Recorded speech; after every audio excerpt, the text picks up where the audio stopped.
Well. Always drama in Dallas. Jerry Jones continues to speak out on Matt Eberflus. And now I'm starting to wonder, will Jerry Jones actually get rid of Matt Eberflus? And now we also have Troy Aikman. And I think what Troy Aikman is saying about this also makes a lot of sense as it applies to one Jerry Jones. Just drama in Dallas. But we have a game coming up and we gotta win it.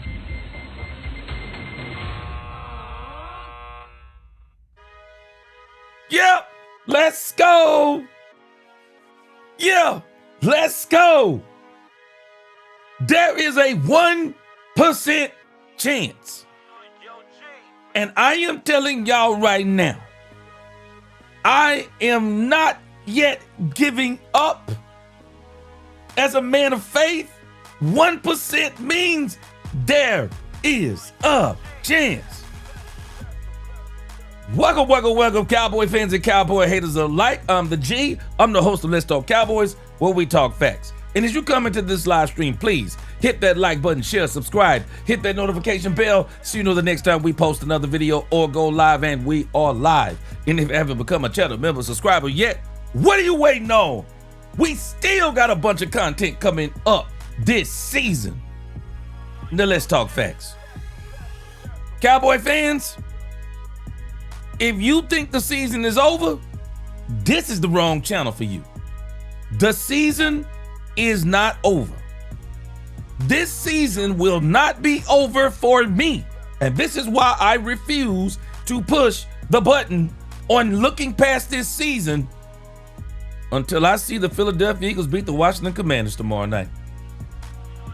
If the Philadelphia Eagles beat the Washington Commanders tomorrow night, I have no choice but to give in. But until I see it, I won't believe it. And I am still banking on the Washington Commanders giving their best effort in beating the Philadelphia Eagles in Washington. And if that happens, it's exactly what I want to happen. I'm not giving Brian Schottenheimer a pass. I'm not giving him the pass of the season is over and he's done a great job this season. No, I want you to see. I want to see what does he do if the Washington Commanders win. Because it don't seem like to me that nobody's getting prepared for this game. It sounds like to me that everybody is reserved to, that the season is over. Everybody is ready to put all the players on the shelf and get ready for next season. We have got to stop this losing mentality. It is not over until that lady sings, and that lady has not sung yet. And so, until we see what happens tomorrow night, the Cowboys still are playing. Let's go, Commanders. I want this team to still be playing for something. All right. Let's get into today's show. Today, we're going to start this thing off with a bang. Matt Eberflus speaks. I've already heard what he said. I'm pretty sure some of y'all have heard what he said. I want to break some of it down. Matt Eberflus speaks. Also, Brian Schottenheimer, he's on 105.3 The Fan. And I'm telling y'all, I don't know why we in this mode. I'm not digging this whole attitude of, yeah, the season is over. It is not over, Brian Schottenheimer. Let's stop all the patting on the back and, hey, it's been a great season, because it actually hasn't been a great season. No, I want these Commanders to win. I want their back up against the wall again. I want to give them a third chance. What do you do when you get a third chance? I want the Philadelphia Eagles to continue to lose up until the last game, because I want the Cowboys to be forced to play, because I want to see what Matt Eberflus does. Next interview, we're going to listen to Brian Schottenheimer. We're going to listen to Jerry Jones talk a little bit, and then I'm going to show you Troy Aikman's response to Jerry Jones, and I think it makes a lot of sense, And then if we have time, then we're going to get into the Dak presser or listen to Dak in his press conference. And finally, it is not something we're going to talk about today, but after our live stream, I will be going to eat with my wife. 26 years of marriage. 26 years of marriage. Telling you, man, it's a great thing. If you've been married for a long time, you understand what I'm telling you. But again, that's what we're going to be talking about. Eberflus speaks, Shotty 105.3 The Fan, Jerry 105.3 The Fan, Troy's reaction to Jerry, and then the Dak Prescott thing if we have a chance to get to it. Let's go. Let's get it.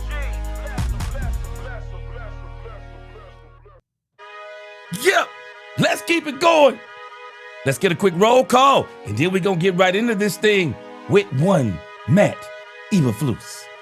Let's see who's up in this congregation today.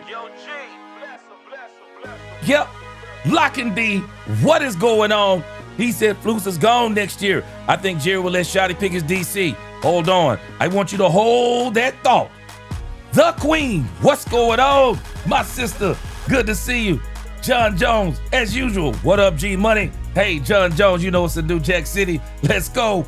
We them boys. What's going on with you? Yes, sir. Mr. 72 Chevelle. Yes, sir. We still, the season is not over. Ron Mack. Yamar, what's going on? The regular Ron Hanna. What's going on? Happy holidays. He said, looking back at yesterday's show, G, I'm in agreement. The Cowboys must keep playing. And with Flus not on the sideline, I want to see how this team responds. It's important. Ron Hanna. We cannot let Brian Schottenheimer off the hook. We can't let him off the hook. We can't start praising Brian Schottenheimer, talking about great season and all this stuff. Nah, bro. Season ain't over. And for you or anybody on this squad to even be acting like the season is over, shame on you. Because I'm going to tell you something. Matt Eberflus said something in his press conference, and I'm like, okay. Matt Eberflus don't seem like he ready to throw in the towel. Mario Kendrick, what's going on? Dolores Ennis, what is going on? Happy Friday. Lord Nova, what up? What is going on, Alicia? Lolly in this thing. It is the truth. Texan, what's going on with you? Kippy, what's going on, Kippy? Freddie Morales, El Chuco in this thing. What's going on? Steel Hero, what's going on? What is going on with you? Good to see you. JCT Slice, number one Dak Prescott fan. Up number two. He said, I think our defense is Dak's 30-plus age years can't continue to be this bad. It can't. We won't be able to get Dak a ring that way. That has to be fixed to get for that chip. We still have 4. Yes, sir. And we are getting that chip. Richard Owens, Jerome Miller, what's going on? Keek up in there, what's going on? Chris Dunaway, Devontae Alvarez, what's going on? Davion Wallace, what is going on with you? William Dansby, what's going on with you? Good to see you. Derek Williams, what up with you? Daniel Lim, my redhead man is back in the building. What's going on? Good to see you. Yes, sir. 26 years, Daniel. Man, hoping the Lord bless me with another 100. But if I'm being reasonable, 50 will be great too. But yes, sir. Appreciate you. Derek Williams up in this thing. Yes, sir. 26 years. Queen, 26. How many you got? How many you got, Queen? What's going on? All right, let's get this thing going. Robert Dudley. Yes, sir. Appreciate you, Robert Dudley. Larry Stroud up in this thing. What's going on? USMC 0331 up in here. What is going on? Salute to you, USMC. All right. Henry up in here. What's going on, Henry? Let's get this thing going. Ronan the Voice. Ron Mack. Appreciate you. Let's get this thing going. Yep. Yep.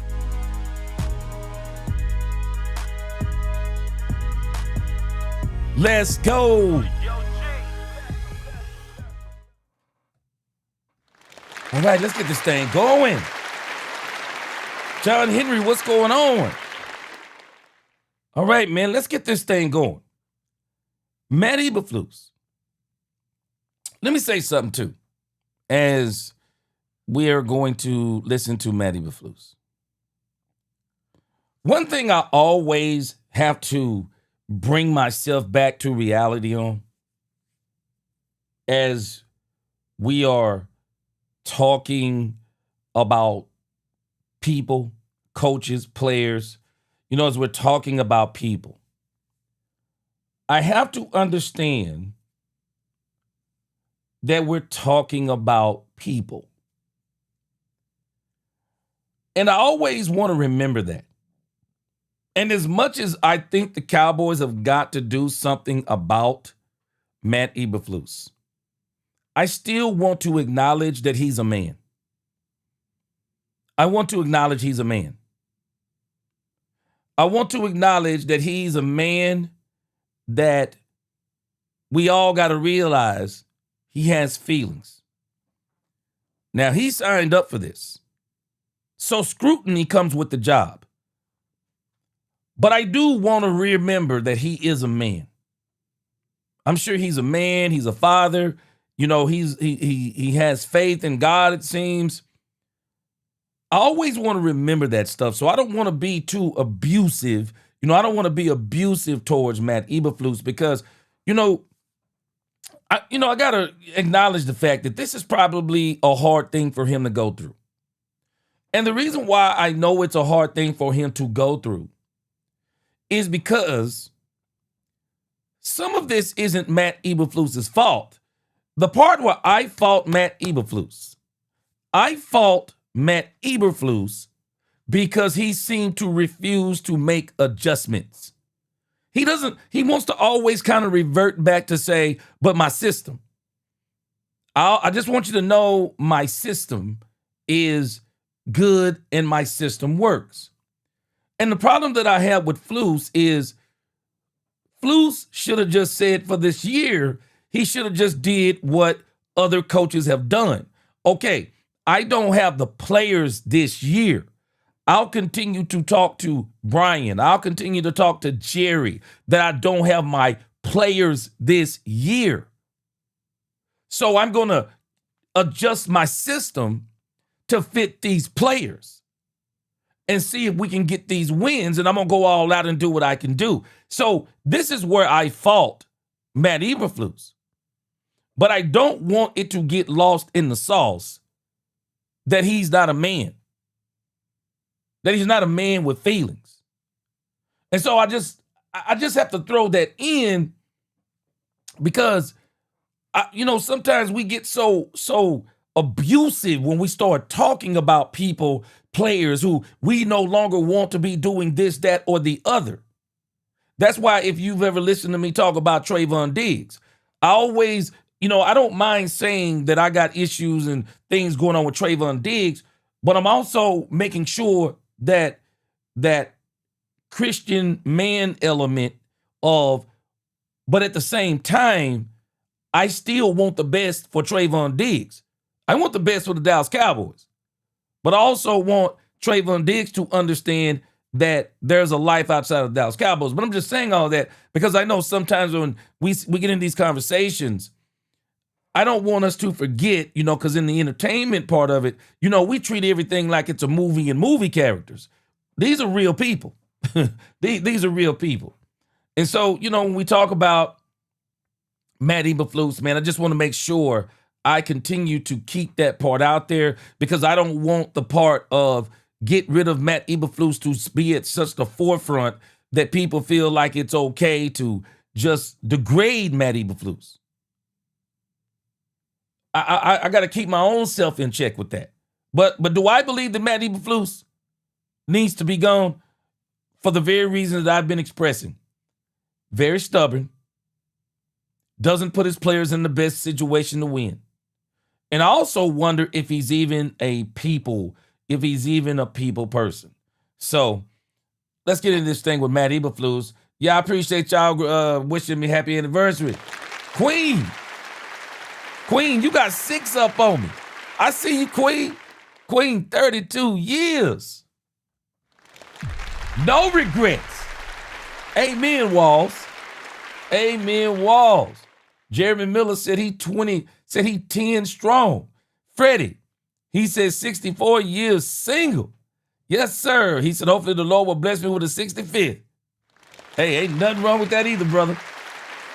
There is nothing wrong with that either. He said 25 with his wife, married 13. Oh, I love it. Marriage is a beautiful thing. Lord Nova, 19 with his wife. Yes, sir. Marriage is a beautiful thing. Marriage is a beautiful thing. Mr. 72 Chevelle, 30 years. Wow. Yes, sir. I love it. I love it. Mario said, who we mad at today, G? Now, Mario, you notice, I just now saw your comment, but you notice how I started this. I want to make sure, as we get into talking about our team, I just want us to understand these are people that we're talking about. And this is not just, these are people that we're talking about. So, we're talking about people, man. I just want us to understand that. And, it's just is what it is. He signed up for this, and he takes the scrutiny that comes along with it. He has to take the scrutiny that comes along with it. It is what it is. Angie Gillis, what's going on? Good to see you. Appreciate that happy anniversary wish. Exactly, Robert Dudley. And this is what he has to accept. He might not be the right man for the job. Sometimes it's an alignment, right place, right time. And I'm going to tell you, Robert Dudley, I think this is exactly it. I think it's the wrong time. I think he got back into coaching too quick. I really do. I really do. Ron Hanna, 5 strong. Yes, sir. Yeah. Corvus, 25 with my wife. Married for 21. Yes, sir. I love it. Whoa, Alicia. Prayers, heart out to you. 30 years until I lost my best friend in a tragic event. Treasure the days. Yeah. I love it. Love it. Brian Worley up in here. Appreciate you, Brian Worley. All right, so let's check out 9 years married, Davion Wallace. Yes, sir.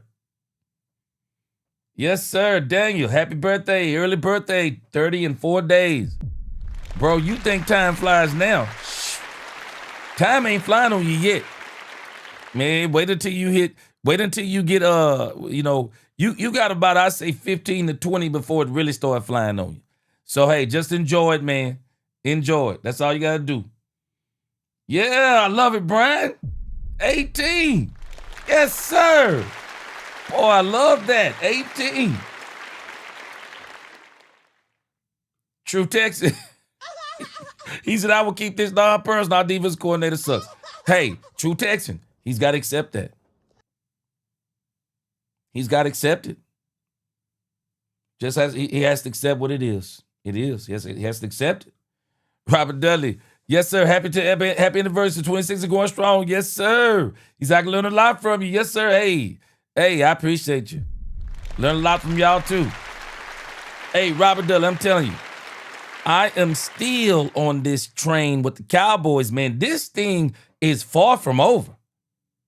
Man, Philadelphia, if the Commanders played them like they played the Denver Broncos, y'all can book it. The Commanders are beating the Philadelphia Eagles. If they play them like they played the Broncos a few weeks ago, they're beating them. I'm telling you, they will beat the Eagles. If they play the Eagles the same way they played the Broncos a couple of weeks ago, book it. They're not only going to beat them, they're going to beat them. I mean, they're going to beat them bad. Because I'm telling you, man, the Commanders should have won that Broncos game. There is no doubt about it. He should have won that Broncos game. I'll tell you this. You will see. I do believe that if you do not see Joe Milton, if the Philadelphia Eagles win, I do believe you'll see Joe Milton in the second half of that game. I do believe you'll see Joe Milton. But I'm hoping that what happens is Philly wins that game. The Commanders win that game. That's what I'm hoping. All right, guys, let's check out Matt Eberflus. All right.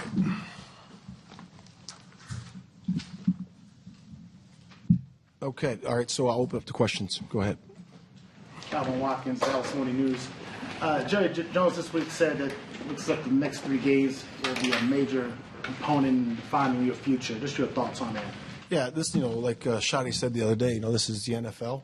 Everybody's being evaluated throughout the whole league, and every organization, and that's part of the job, And so, going forward, some of the adjustments and changes that we talked about, that meaning Shadi and I, was that I'm going to go up in the booth and call the game. And I think that's a really good thing. And him and I talked it through. And now I'm going to tell you something about Matt Eberflus that I still got respect for Matt Eberflus. Don't get it twisted when I talk about Matt Eberflus. I got respect for Matt Eberflus from his belief perspective, because I want you to notice something that he said, and the way that he's dealing with this is the right way. He can't control it. He can't control it. He realizes now he really can't control this. So in the grand scheme of things, he just said something that I think is very admirable. He said, this is the NFL. So that tells me that him and Brian Schottenheimer, like he's saying, they've had a real good conversation about this. They've had a real good conversation about this, and they understand this is what this is. And so, man, let me tell y'all something, man. Rumbowski, I don't see Rumbowski in here today, but we'll talk. I'm pretty sure Rumbowski will be on it in the next couple of days. Man, I'm going to tell y'all something. This is going to take a lot for Jerry Jones to fire Matt Eberflus. Now, I want y'all to understand this. It is going to take a lot for Jerry Jones to fire Matt Eberflus, because I do believe that Jerry has signed him to a minimum 4-year deal, and maybe even a 5-year deal, but I'm pretty sure it's a 4-year deal. Jerry is very reluctant to pay coaches for sitting on the couch. Hey, let me tell y'all something. Y'all better put this in. Boy, y'all better put this in prayer, man. Y'all better put this in prayer. Because what if they do win the next 3 games? What if they do win the next 3 games and maybe they come back and say the best thing that we did was put Matt Eberflus up there in the booth and have White Cotton down there on the sideline? I'm just telling y'all, man. I'm just telling y'all, man. Hey, Daniel, it sounds like that Flus is still calling the game. We'll see what happens as this goes on. But it sounds like, Daniel, that Flus is still going to be calling the games. Matt's going to give a little bit more information on this, but it sounds like that that Flus is still calling the game. I've done it before, but it's really a chance for me to get good perspective, get good information, see the game develop, in terms of information given to me on the sideline. So I'm going to go upstairs and call it from there. So again, like I said, I've done it before. It's been a while, but it's going to be a good adjustment. That's something you've been thinking. So he's calling the game. Let's be clear. He's calling the game. And this is what I was wondering yesterday, because my question becomes, he's calling the game. White Cotton seems to be making, getting the players together, because Shotty was mad at Matt last week because they didn't get on the field. They didn't get certain personnel groupings on the field at the right time, and it was just a mess. So it sounds like that the Cowboys are saying something here, and that's why, hey, I'm not going back on anything that I'm telling you about. I do think the Cowboys need to replace Matt Eberflus, but I also want to come back and balance this, and I don't want to get you too hyped up that the Cowboys are going to let go of Matt Eberflus, because let me paint another picture for you. Maybe the Cowboys have come to the conclusion, okay, let's put Matt upstairs so he can see everything that's going on. let's leave White Cotton on the sideline because White Cotton is more of a rah-rah guy, and that Matt maybe gets overwhelmed and all of these things. So, and Matt is not really I think the rah-rah thing for Matt Eberflus is not natural. I don't think it's natural for him. So maybe the Cowboys are saying put him up in the booth and let's leave the rah-rah guy in charge of the sideline, and then maybe this thing will be a lot better. Maybe the players will be more at ease, and not only be more at ease, maybe the players are more hyped up with White Cotton on the sideline. So I want to balance this out for us. I think it's going to be hard for Jerry to convince himself to let Matt Eberflus sit on his couch and get 3 years of the Dallas Cowboys money. I think it's going to be hard. And so, unless there is some shorter deal in place, but from what my understanding is, it's a 4-year deal in place. Jerry is going to struggle with this. And so if this new format works, I think they leave it. Or there's a possibility they leave it. They leave it. Maybe they say Matt calls the plays, White Cotton implements the plays. Because I'm still wondering who's going to be talking to the Mike linebacker. That's what I'm wondering now. Because if he's calling the plays, is he sending the plays to White Cotton, and then White Cotton is getting the plays to the Mike linebacker? Because if that's the case, then that's going to tell me a whole lot. I want to know. But Flus is making it very clear. He's still calling the plays. About for a while, or that just come up just from your conversation? No, it's been we've had conversations. That wasn't the first time we had the conversation, but we just think it's going to be a good adjustment. Your thoughts on? Okay, so Jerome Miller. So you're telling me the Cowboys only signed Matt Eberflus to a 2-year coaching deal? Because I did not know that. I just saw 72 Chevelle put that in the chat too. So you're telling me the Cowboys only signed him for a 2-year deal? Okay, let me see if I can pull that up, because that changes some things. Let me see if I can pull that up. How do you block this out? Because you've been a head coach before, you've been a coordinator in Indy, and obviously people always want to talk about your job. How do you kind of block that out and get the job done? Yeah, it's pretty simple. You know, you focus on your job and you are where your feet are, you know, and then you got to really do a great job of compartmentalizing everything.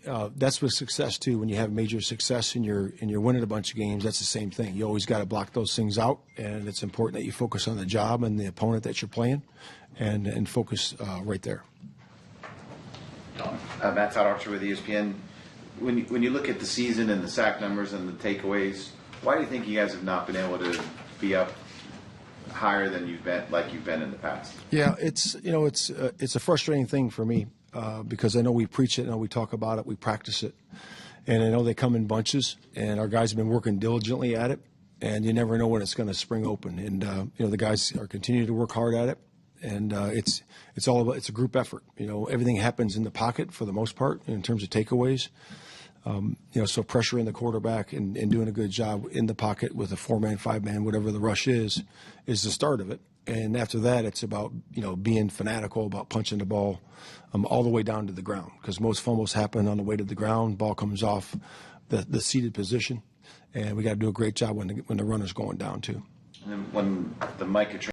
Okay, so let me give us some clarity, and there really is no clarity on the Matt Eberflus contract. Now, I don't know how this all goes, but the issue is the Matt Eberflus had 2 more years left on his Chicago Bears contract. I'm not sure how that affects the Dallas Cowboys. I haven't been able to find what that really means. But I do know that the Chicago Bears supposedly have to still pay him. So I don't know how the Cowboys, I don't know. I'll be honest with you, unless y'all have heard somebody say this, I don't know how this figures into the Cowboys contract unless the Cowboys just said, you got through 2026 with the Bears. I don't know if these coaching contracts work the same way as these player contracts. I'm not sure. So I don't really know what his contract length is. I really don't know. So if y'all can give me some more information on that, I'd love to pull it up. I'd love to pull it up because I've actually been searching for it over the last couple of days. Yeah, so, I knew this part, Mr. 72 Chevelle. I knew he had 2 years left on the Bears contract, but what does that have to do with the Cowboys contract? The Cowboys, if I'm not mistaken, they don't carry on the Bears contract. I'm not really sure how it goes. I'm not sure how it goes when you have that contract, but it looks like, okay, I see what you're saying too, Steve Campanella. He signed through 2026. Okay, I'd really like to know how that works. I'd really like to know how that works. Because if it's one more year left on the deal, I think Jerry might be reluctant, but I think Jerry might do it. I think Jerry would do it if you're talking about just 1 year. So I would like to see how that contract is worked out with coaches because I've never even heard this. I haven't heard anybody talking about it. So if y'all know if anybody's talked about it, Mike Fisher, somebody, let me know, and I'd like to pull that up so we could all look at it. It went down. Steven was talking about you guys can generate pressure. It's not just one person. There are things you guys can do to make that. Have you done enough of that? Because you look at your pressure rate in the first quarter of the last 2 games is much higher than it's been in quarters 2 through 4. Yeah, when the pressure rate's down, the answer is no. You haven't done a good enough job. That's part of it. And we got to find ways to create pressure. If it's one-on-one matchups, with our D line or sending off the ball players, we got to find ways to get those matchups and get those free runners. And we're continuing to do that too. John Machado with The Athletic. What would you have to see, or what do you want to see from these final 3 games from the defense? Yeah, just everybody playing together. All together all the time. Great communication. The Mike linebackers driving the car. That's a big part of it, and they're doing a good job of that this week, being loud, being decisive with their communication, and then the guys relaying it out to the outside. That's part of playing really good defense, and and then the energy, the passion, the love of the game. Guys playing for one another, and playing one snap at a time. And then what have you seen in practice from Trayvon Diggs just recently with him coming back from the knee injury? Yeah, Diggs has been good. Last week we talked about the preparation, and the focus and all those things and the consistency and all that, and that's been better this week. And he's doing a good job so far this week. We had our first and second down practice yesterday, and that's what it was yesterday. So looking for a good day here on third down from him. So. Nick Harris, 4-Star Telegram. When you look at the totality of your tenure so far here with the Cowboys, this second time around, obviously, how much would you look at the Micah trade and how it affected things, especially with it being a week before the season, as far as some of the issues that you guys have had all year? Yeah, I mean that's something in the past. We don't focus that way. So it's whatever your situation is, you do the best you can with what it is, and that's across the league. Everybody has to do that. And you focus on the players that you have, enhancing their skill sets, and doing it that way. And that's all we know how to do as coaches. Now, see, this is the part where Brian talks a good game. I mean, I'm not sorry, not Brian. Matt is talking a good game, but Matt isn't actually doing what he's saying.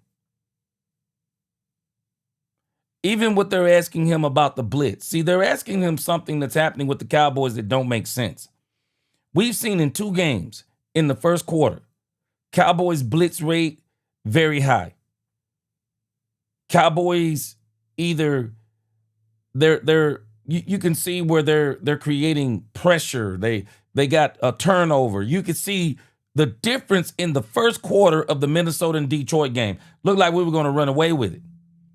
But then Matt Eberflus reverts back to doing some of the things that he likes to do in his system, and then the Cowboys get ran off on.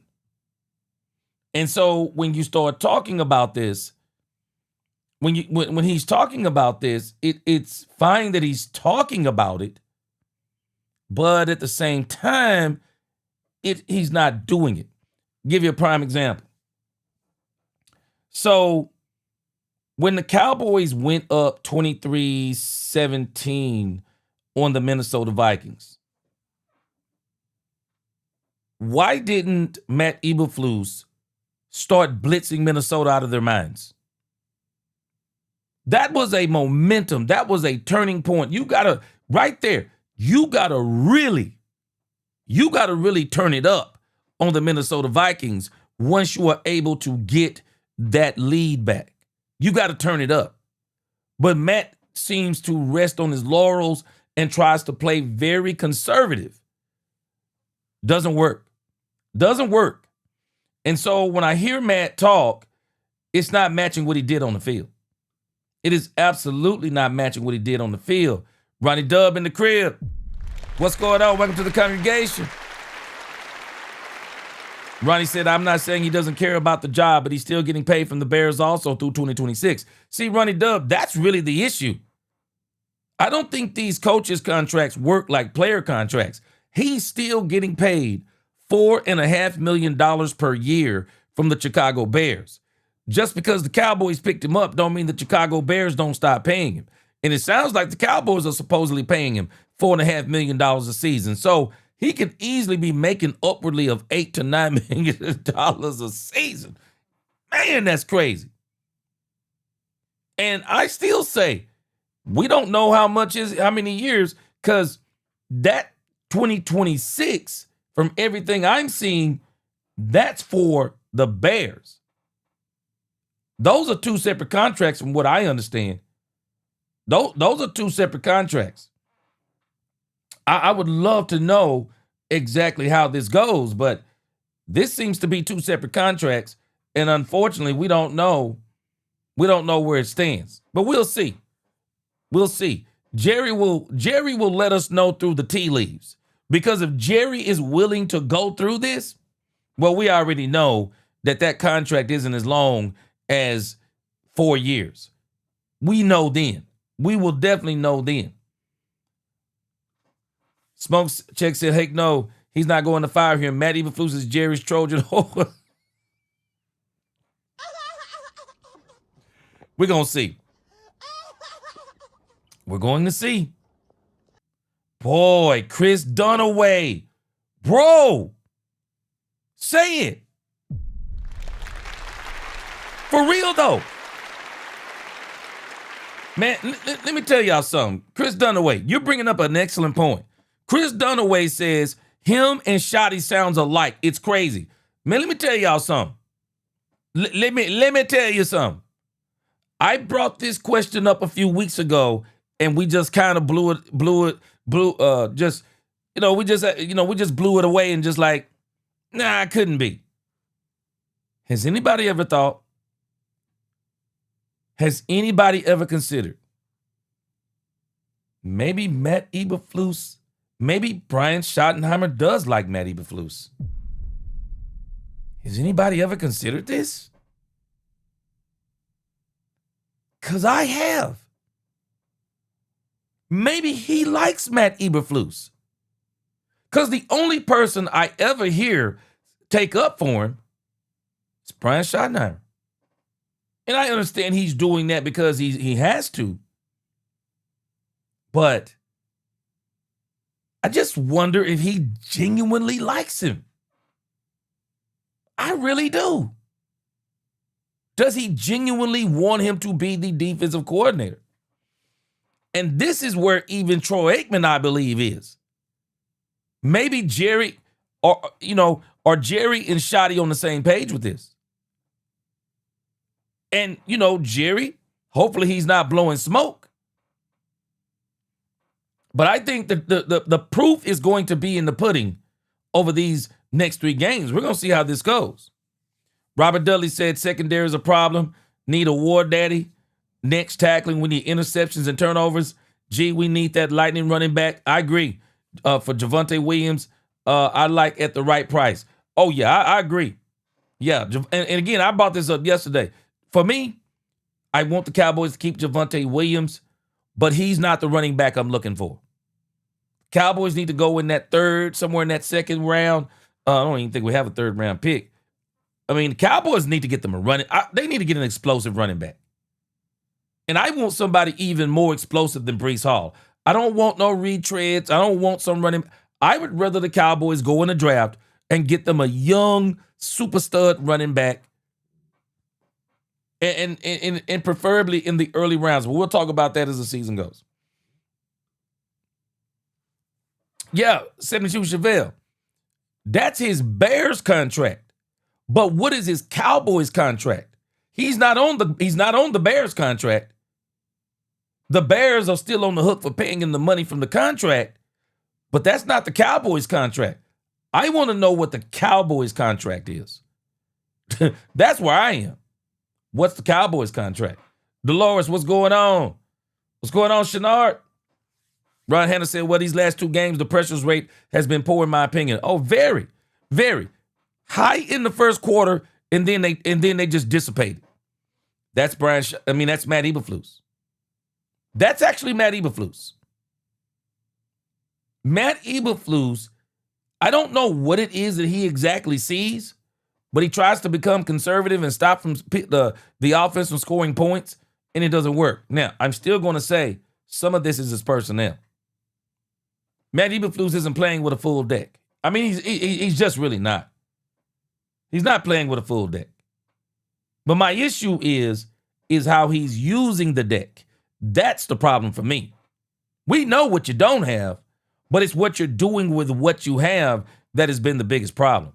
And why are you not, last week, why were you not blitzing DeMario and Overshown? Why didn't you use him the week before? He's the fastest guy you got on the defense. Move him around.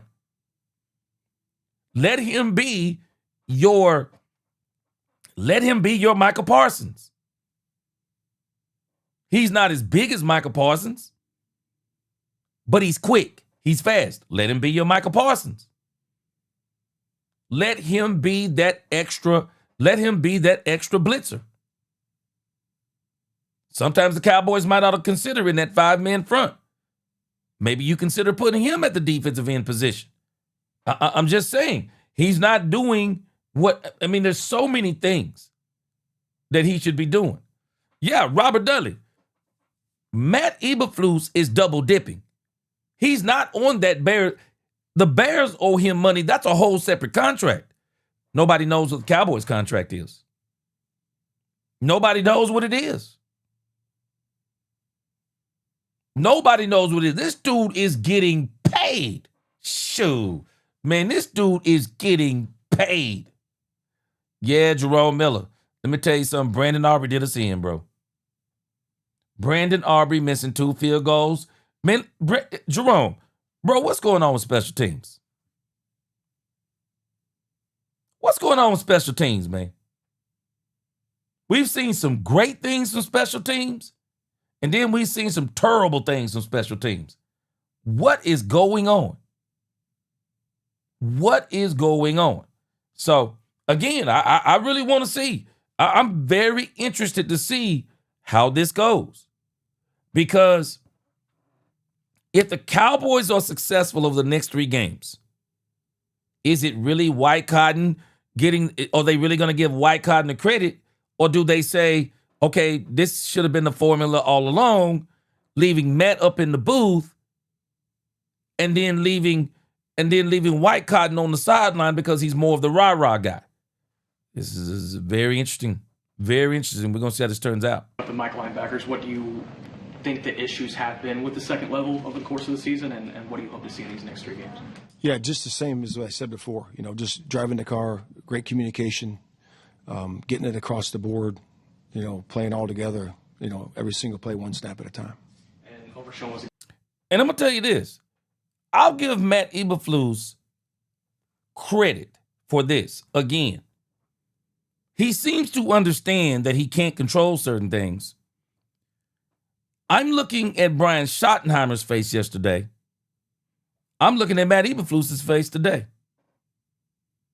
Matt Eberflus, to me, is not giving the look of worry. And maybe that's one of his problems. And I said this before, maybe this is one of his problems, the way he comes across.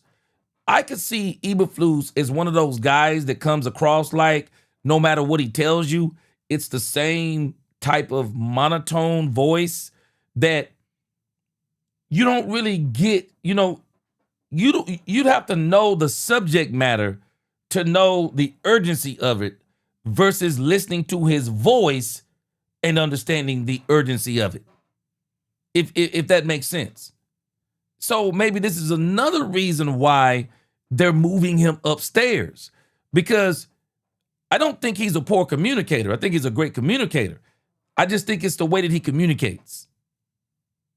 White Cotton seems to be that, a little bit more of that old school rah-rah, this is what you're doing it wrong, get it right, boom, boom, boom. Because we've seen in the past when White Cotton was with the Jets, I believe, him and Quentin Williams got into it on the sideline. White Cotton is not afraid to get in your face.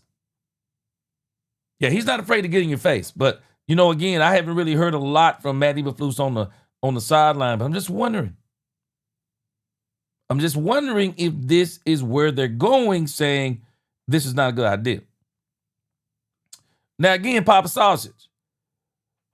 What I'm saying is, I'm not saying put him at defensive end. The Cowboys run that 5-man front. That's what I'm talking about. The Cowboys run that 5-man front, which you can easily turn that into a 3-4. You can easily put two linebackers on the edge and turn that 5-man front into a 3-4. That's where I'm going with Demarion Overshown. No. So when I say put him over there at that end position, I'm not talking about in the base 4. I'm talking about in the 5. When you go in that 5-man front, put Demarion Overshown on one of those ends. Put him on one of those edges. Let him be one of those linebackers. But again, they got to move him around.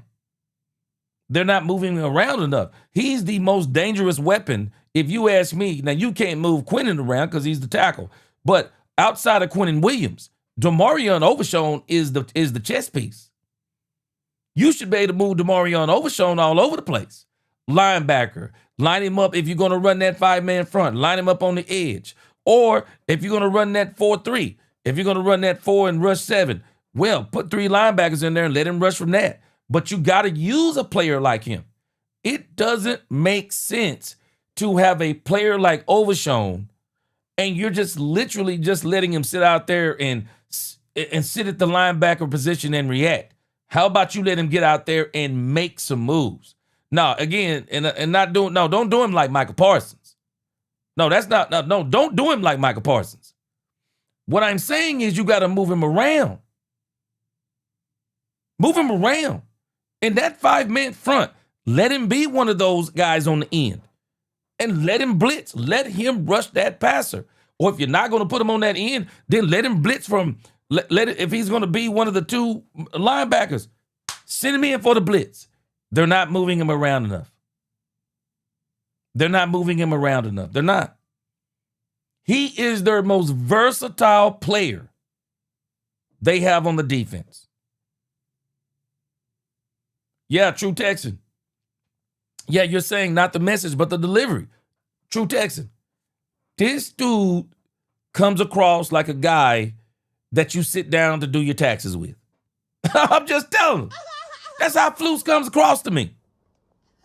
I don't think Flus is a bad guy. It's his delivery. And that's what the Chicago Bears players, they definitely went off on him because of the delivery. Because he's kind of, it doesn't matter what the situation is. He seems to be the kind of guy. You could lose 40-0, and he got the same tone that he had if you won 40-0. That's how he sounds to me. But the Cowboys, I think they need a little bit more. And this formula of White Cotton on the sideline. I'm really interested to see what the Cowboys do with this. Guy that has continually picked up some more green dot responsibilities. Is that something that you think he could take over solely over the course of the rest? Yeah, he's doing a good job with the communication. He's making a lot of plays out there. I love the way he plays. He's got great passion, great energy. He's done a nice job since he's come back. Joe White, Dallas Morning News. Obviously, the last 2 weeks, it seemed there's been a regression. There was a little bit of a progression, now a regression the last 2 weeks. What do you really pinpoint that to? Yeah, it's ball. It's ball. You got to do a great job of finding out what the problems are and finding solutions to those problems. And that's our job as coaches. And to pinpoint one thing or the other, it's really not that. It's about taking the ball away. I know our guys have done a really good job of stopping the run. Over the last 5 games. And the positive is we've been really good on third down, in the last 5 games. So those are some of the things that we tried to focus on to make that turn. And, again, the last 2 weeks hasn't been good enough in the pass game. We got to do a better. Now, Brian, now Matt is actually saying that the Cowboys have been better on third down. But a down that started getting away from the Cowboys is fourth down. Fourth down started getting away from the Cowboys. The Cowboys started stopping some teams on third down only to give them fourth down, and the team gets the fourth downs. That has been another problem for them, giving up fourth downs. And so, again, if you listen to the message, it sounds great. I don't think the delivery, I just don't think the delivery is coming across right. The delivery is not coming across. I don't know any other way to explain it. The delivery is not there. And so it don't seem like the players are as receptive to the message. And so maybe this is what they're doing with White Cotton. We'll see.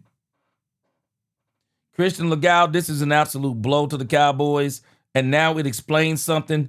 I think Deron Bland has been playing hurt the whole season. Guys, I'm just telling us. Deron Bland may turn out to be Trayvon Diggs 2.0. I just want us to be prepared. Deron Bland may turn out to be Trayvon Diggs 2.0. I don't think Trayvon Diggs is a bad cornerback. I think what is happening is that Trayvon Diggs, I don't think that Deron Bland is a bad cornerback. I think Deron Bland has been dealing with foot issues and just not saying anything about it because he got that contract. He got that contract. And so I talked about this at the beginning of the season. I talked about it last season even. One of the things that bothers me about the Cowboys, sometimes, for whatever reason, they kind of encourage their players to play it they play it less than 100%. They play it less than 100%. I'm just telling us. And while we've been killing Deron Bland, some of the issues I've seen Deron Bland have, I didn't see those issues before this season. Man, I ain't never seen Deron Bland getting his feet locked up the way they've been getting. Man, the way this dude been getting feet locked up this year. I think Deron Bland, without complaining, has been playing injured. And now, because the Cowboys, now this is where I have a problem. This is where I have a problem. Are you saying that he's going to have season-ending surgery, or is he going to be out for the season because the injury is so bad that it now requires him to have surgery? Or are you saying we feel like the season is over, so Deron Bland is going to, we feel like the season is over, so Deron Bland is not going to be out there? Now, if that's the case, I got a problem with that. I have a problem with that. And I still have a problem with it. Seems like to me that some of these, it's like the whole team, other than Jerry Jones, has kind of come to the conclusion of, the season is over anyway. Matt Eberflus obviously don't think the season is over, and he's going to tell you that in a minute. Yeah, Demetrius, yeah. I agree. Shotty's not utilizing all the weapons we have on this team, and I'm getting tired of it. Yeah, he doesn't use. He struggles using all of his weapons on offense. And Eberflus, I don't even understand Eberflus. He's struggling using the one weapon you have as far as that you can move around. You can't move Quinnen Williams around the way you can move Overshown around. This was the thing I think the Cowboys made the mistake with Micah Parsons. They put him at the edge position and left him. Green Bay said, edge, linebacker, moving him around, let him shoot the gaps. I mean, A gap, B, whatever. They had Michael Parsons doing everything. They should do something similar with DeMario Overshown. Let him rush the passer from various places.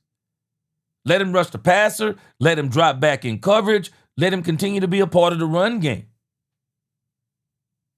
You got a guy like this, man. You got to really, he's the most versatile player on your team, on your defense, DeMario Overshown. He is the most versatile player. Black Blowfly, he said, I've never been in the locker room, so I have no clue how he really comes across when it really matters. Yeah, Black Blowfly, that's the issue. I don't know how he comes across in the locker room. I've seen him be a little pumped up on the sideline. But I wonder if the players receive it. I'm not sure.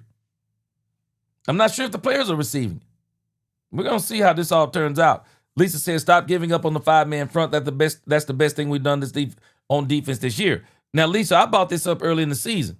See, that 5-man front, Eberflus don't want to continue to run that because that's not Eberflus' system. Eberflus wants to revert to his system when the reality is he should just do what works for right now. I mean, he would have a lot more credibility if he was just doing what works. Hey, man, you don't have the players you want right now, so Flus, you're going to have to just do what you have. He seems to refuse to do that. He talks a good game, but he doesn't execute a good game. Job in the pass game and the coverage, and we're working to do that. I know you're somewhat limited in terms of what you can do, but is there any personnel changes maybe you can envision making to maybe jumpstart things? No. I mean, I know we have the guys that we have. Like I said, we're going to play those guys and just coaching them up, and making sure the job is tight and executing. Tommy Arch, TalkCowboys.com. Going back to moving upstairs, do you remember the last time that you were calling from upstairs, and just what are the kind of fundamental differences, obviously being up I think it was Cleveland. field, but between those two jobs and what you have to do differently? I probably can't remember. It was back in Missouri, I think it was. So, but last time I was upstairs was when I first got in the league 17 years ago when I was coaching linebackers at the Browns. So, but calling it up there is great perspective. It really is, because you can see the game unfold. You can see, everybody's job. Because sometimes when you're on the sideline, you can see the near sideline, can't see the opposite sideline sometimes. But you'll be able to see everything and how it's unfolding. The personnel will get quicker to me, and it'll be good. It'll be good. And then just as far as who you look to on the sidelines with you upstairs, who of your coaching staff or of your players do you kind of turn to and trust to get the messages across? Yeah, it's the guys. Each guy has their area. White Cotton, our D-line coach, will be the guy that spearheads that in terms of bringing the guys together and all that, and making adjustments in terms of its totality. But again, that's pretty quick, and then once you get to your position group on the sideline, linebacker coach, secondary guys, they'll be making their adjustments. Babe Loffler, 105.3 The Fan. I'm definitely wanting to see how this all works out, because he's calling the plays, but White Cotton is getting the personnel together and the adjustments. It's very interesting. I want to see how this turns out. Maybe this will stop some of this crazy rotation they're doing. I don't like the rotation they're doing. I think that hurts them too. I would love to know who ideal it is to always be rotating these players as much as they do. Cowboys Radio Network. Excuse me. So Matt, I had a former coach many years ago tell me football isn't fun, it's rewarding. So have you had any fun this year, and has any part of this been rewarding? Yeah, the fun part of it, like I said a couple weeks ago when we won those games, I would say that, it's about having the players have fun. That's the most enjoyment I get as a coach, watching the guys execute, having a good time out there, playing well. And that's the most enjoyment that you get as a coach. And it's fun when that happens. Rewarding? The fun part is winning. The rewarding part is watching players mature. That's the rewarding part. Watching guys mature in the leadership. Watching guys stepping up and helping other players and how your team chemistry grows and it becomes organic and you become the kind of team you want to be. That's the rewarding part. Winning is always, there is rarely a time that winning is not fun. There is rarely a time. I mean, even when there's nothing to play for, winning is still fun. I mean, look at the Minnesota Vikings. You would have thought the Minnesota Vikings were playing for a playoff spot last week. No, winning is fun. This is why when people start talking about organic tanking, man, you got to be careful doing that kind of stuff, organic tanking, because players don't like losing. Players don't like losing. I don't know why somebody would think that players like losing. Man, a lot of these players, they win their entire life, even on collegiate levels. They win their entire life until they get to a doggone NFL team. Man, they get to an NFL team, and that's when they get their first taste of losing. And a lot of times, man, they're like, man, I'm not used to this. I mean, think about Tyler Booker. Tyler Booker is from Alabama. Dude ain't used to losing. Man, these dudes have to get used to losing when they come to the pros. These guys are they're not built like that, man. They're not built like that, and you don't want to build them like that. No, man, losing is not acceptable. I don't like all this organic tanking stuff, especially when there could actually be something to play for over the next couple of days. We'll see. Mr. 72 Chevelle, another problem with this rotation piece. Doesn't make sense. I think he's been one of their best pass rushers, and it don't make sense. Chanel, our neighborhood statistician, what's going on?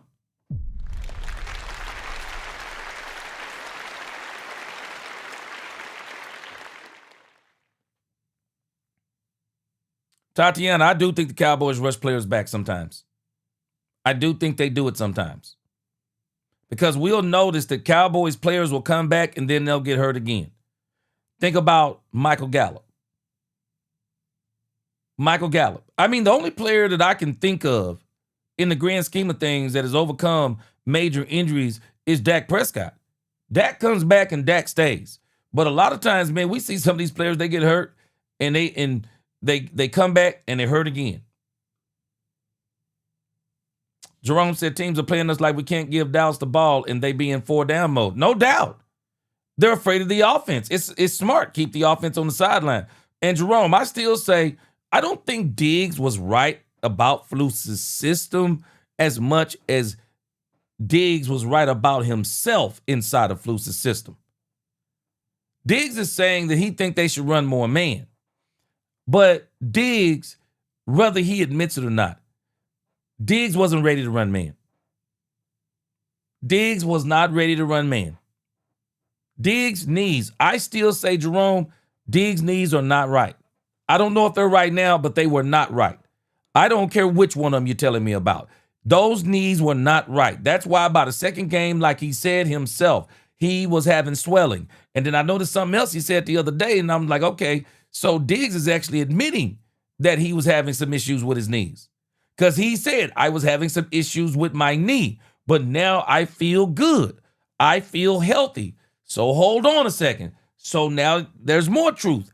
Even though we're not paying attention to it, there's more truth. Diggs wasn't right. And what I mean by Diggs wasn't right, Diggs' knees were not right.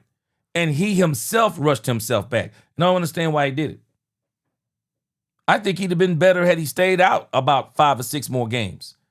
And then he'd have came back, he'd have finished the season, I believe. But, Demetrius, I do agree with you on this.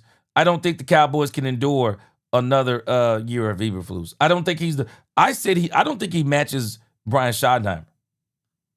I really don't think he matches Brian Schottenheimer. I don't. Brian needs a coach that goes, he needs a coach that gets after it. He really does. Bass and Newhouse in the congregation. What's going on? All right, let's listen to the rest of Shotty. I'm sorry, Flus. Yeah, that would be rewarding. Yep. Christy Scales, Cowboys Radio 105.3 The Fan. Watching Chargers film the last couple of weeks, can you notice anything that they might be doing differently with Herbert or that he's doing differently to protect that hand? That's a good question. I haven't noticed anything. What up, Dominique Pitt? There's a couple of things, situationally, but he's operating well, with the hand. Very accurate passer, very quick release. He's got his, 2 favorite targets that he plays, McConkey, and Allen. So those guys are doing a great job. And they're a run football team. You got to be able to stop the run. Those guys do a great job in the run game, giving you variation, in terms of their personnel groups, in terms of their scheme. And that's going to be a big part for us to be able to get those guys into a third down and manageable. The follow-up question was going to be why they are. The problem for the Cowboys defense now is not getting teams in third and manageable. You need to get them in third and long. Because when these teams get 3rd and 3 on the Cowboys, they're going for it. Fourth and 3. When they get in 4th down, they're going for it on the Cowboys. 4th and 3, 4th and 2, 4th and 1, they're going for it. Because they don't believe the Cowboys, especially when you look at their alignment on film. The Cowboys don't even run a 5-man front sometimes when it's 4th and 2. That is bananas. That is absolutely bananas. You don't sit back in coverage on 4th and 2, 4th and 1. No. That is man. That's probably going to be man. And you got to do what you got to do. You got to load that line up and make that stop. Yeah, Marion. And this is why I say, too, Flus is his own worst enemy. Marion says when we get a good pass rush, Flus looks good. I agree. Problem is, Marion, he's his own worst enemy. He won't continue to do it because it doesn't. And this is Matt Eberflus's problem. It doesn't fit his nature. Blitzing is not in the nature of Matt Eberflus. He does not like blitzing. It's not in his nature. It's foreign to him. And when he sees success with it, rather than him continuing to do it, he stops it. He's his own worst enemy. It don't make sense. It just don't make sense. Chanel said Bland is currently facing a second surgery on the same left foot due to another injury. Yeah, which sources indicate would likely require the replacement of a screw. Yeah, man, I'm telling you. I'm not sure DaRon Bland has been good all season. I'm just not sure. Robert Dudley, yeah, D-Law's happy, man. Sure, them Seattle Seahawks look pretty good. Looks pretty good. Man, let me tell you something that's crazy I was thinking about last night. This NFL is kind of weird to me. Because it looks like that I'm not saying the NFL is doing it, but what I am saying is that somebody, and I don't know if you heard it from me first, but I'm going to say you are probably hearing this from me first, because I didn't hear anybody talking about this. I came to this conclusion on my own. Somebody is opening up the door for Josh Allen to win a Super Bowl. Have y'all not realized what's going on over there in the AFC? Lamar Jackson's kind of been injured this season. He's been struggling. Patrick Mahomes and the Kansas City Chiefs are out of the way. I don't think the New England Patriots are good enough to beat the Buffalo Bills in the playoffs. They are overachieving with Drake May, and they're benefiting from the worst schedule or the easiest schedule in the NFL. Somebody seems to be saying they want Josh Allen to win the Super Bowl. Because even when you think about the NFC, Philadelphia was a juggernaut last year. They're not going back to the playoffs. And as we look at the Rams, as we look at the Seattle Seahawks, as we look at the Chicago Bears, as we look at, the Green Bay Packers, the Tampa Bay, it's a joke when you're talking about that division with the Bucks and the Carolina Panthers in there. They're not even going to be in competition if you ask me. But none of the NFC teams are as good as that Philadelphia Eagle team was last year. And so when I think about the competition that the Buffalo Bills could be facing in the Super Bowl, because it seems like to me somebody wants, I don't know how to say it without having my foil hat on, but it sounds like somebody wants Josh Allen to get his Super Bowl this year. And even when you look at the NFC, the Cowboys are a great offensive team, but they just don't have enough defensively to really be in it. When I look at the Rams and the Seahawks, that could go either way. And the Bears, they're not going to. Ben Johnson will get coach of the year, and he will make some noise in the playoffs, but they're not going to go deep in the playoffs, I believe. It's going to be between Seattle and the Rams, it seems like. And so I think the Bills could beat both of those teams. I think the Bills could beat both of those teams. So somebody like they trying to get Josh Allen the Super Bowl, but I digress. Chanel said Bland underwent successful surgery to repair a stress fracture on his fifth metatarsal. And again, remember, he also had an injury this season. Bland went down this season, was out with a foot injury. Yeah, he was out with a foot injury this year. So, Lock and D said, I want to see what White Cotton's going to do. Me too. I don't want to see not only what he does, I want to see how this system works they're talking about. That's what I want to see. So efficient on third down. I mean, obviously one of the best offenses in the league on third down. Run, probably.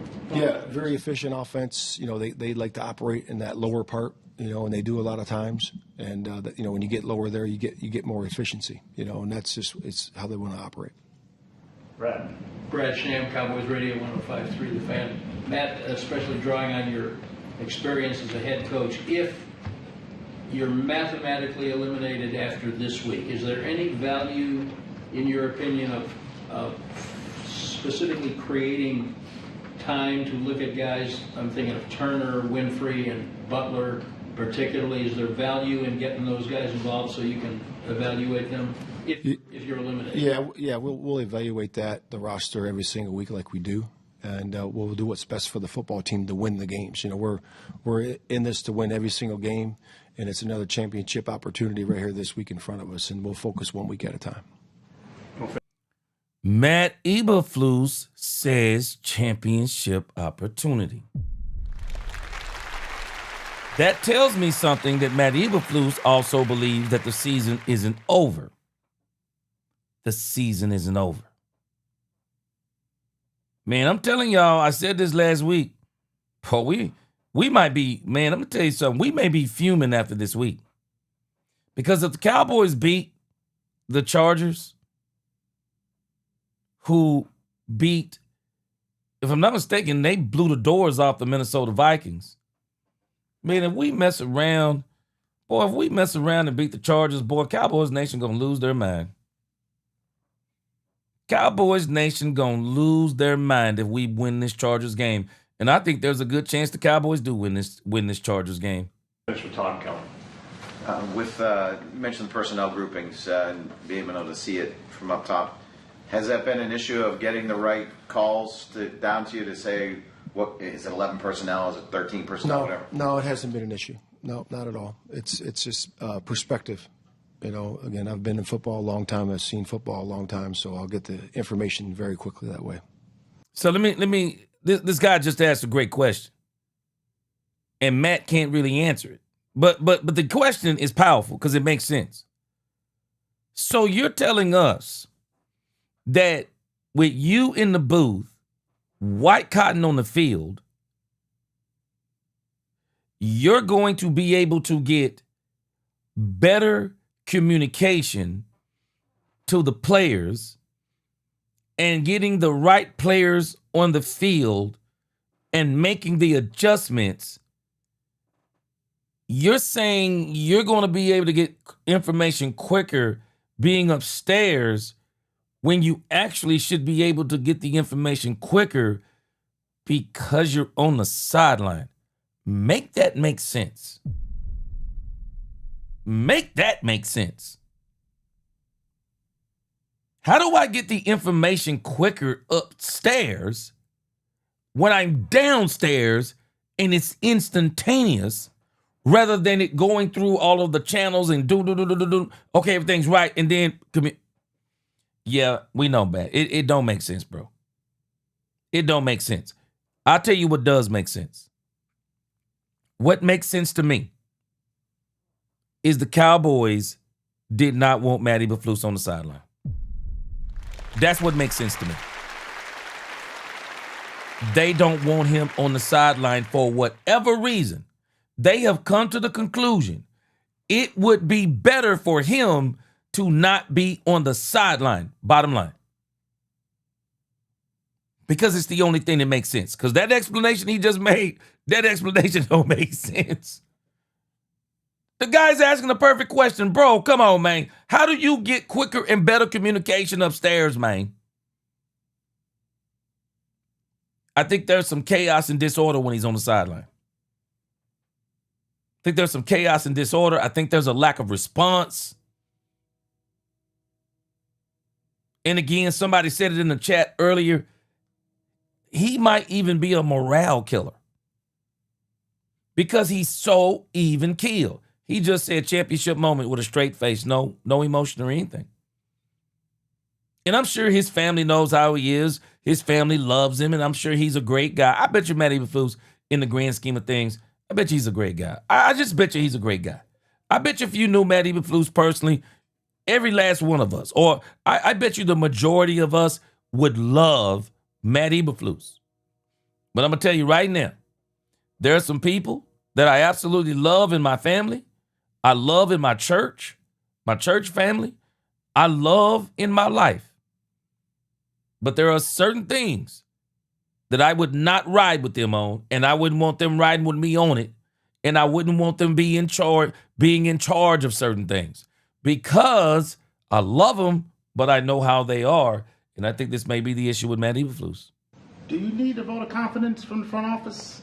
Because I don't know if that, because you've been a head coach and you've been in this organization, so I don't know if you felt like you needed to hear something positive from them. Yeah, I don't look for a vote of confidence. That to me is that's kind of like a hypothetical deal there. So again, it's about doing your job. I know this is the NFL. We got to do a good job this week and focus on that, and that's where our feet are.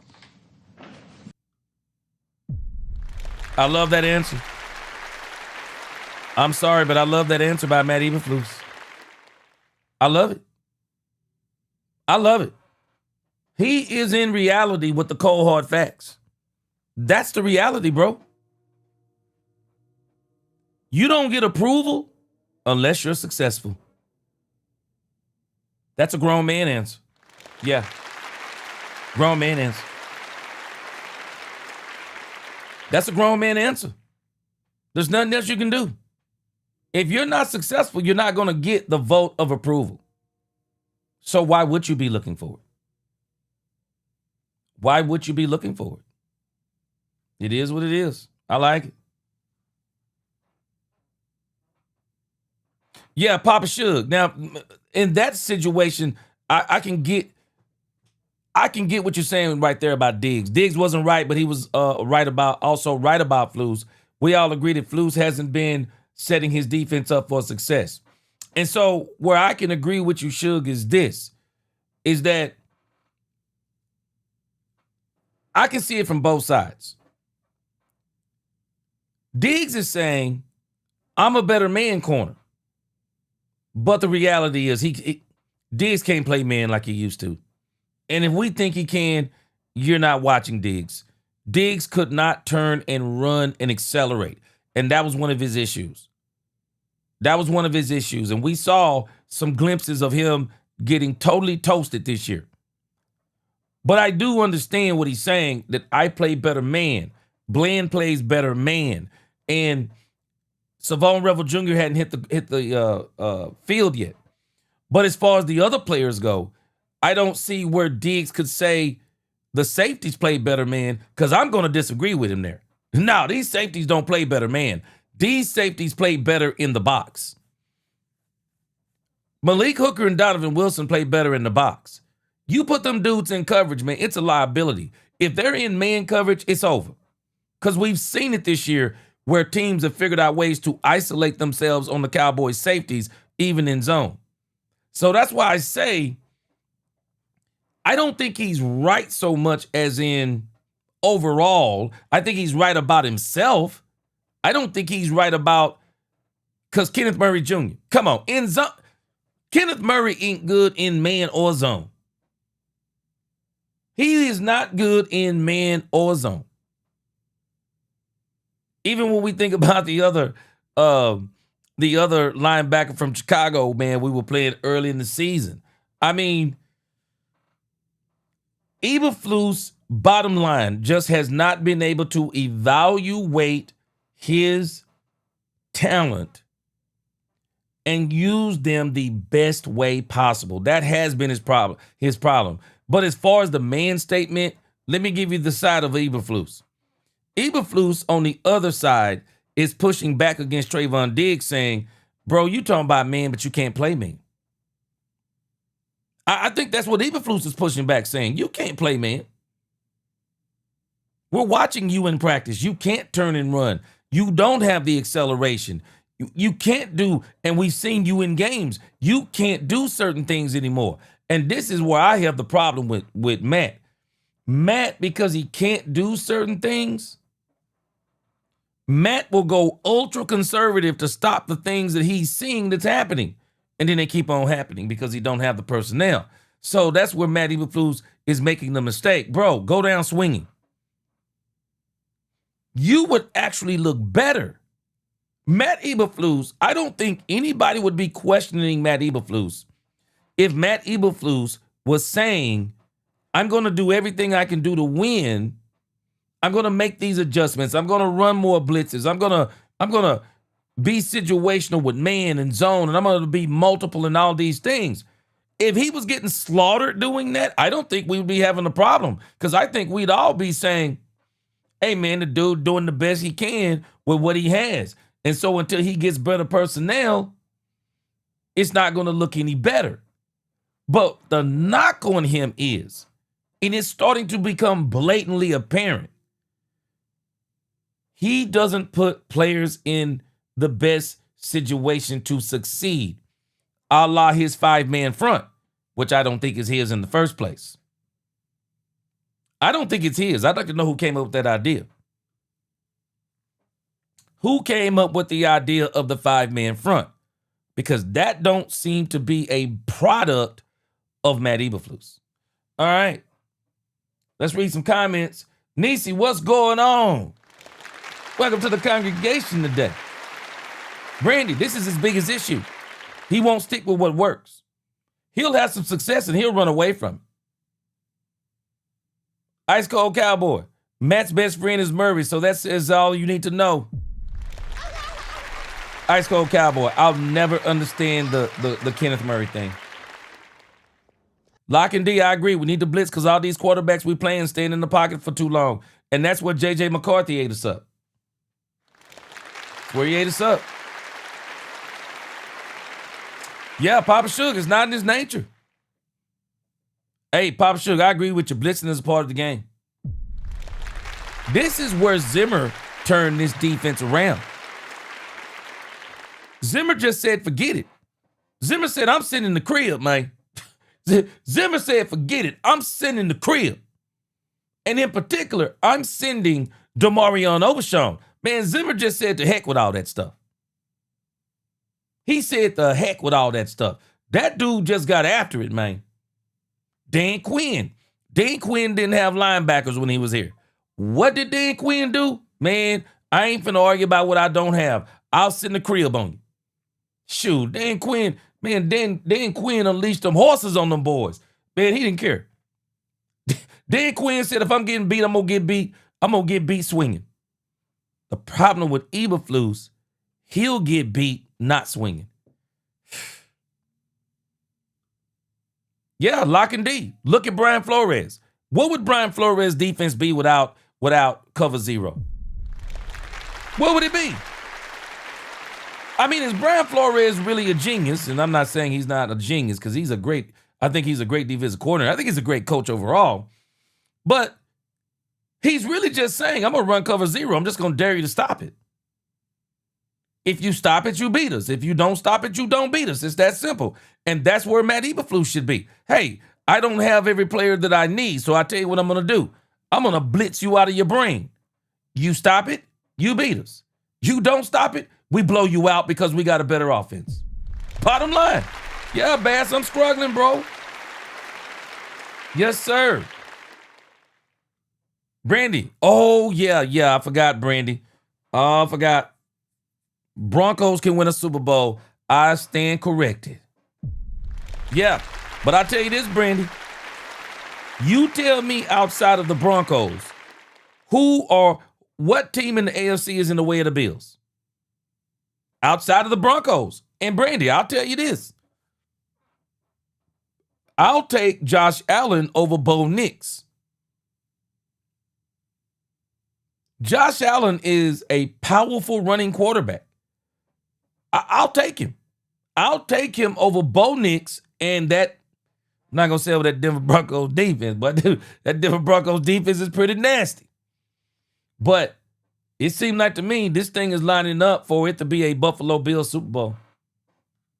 We'll see what happens in the NFC. But the Rams, hey, I'm going to tell y'all this.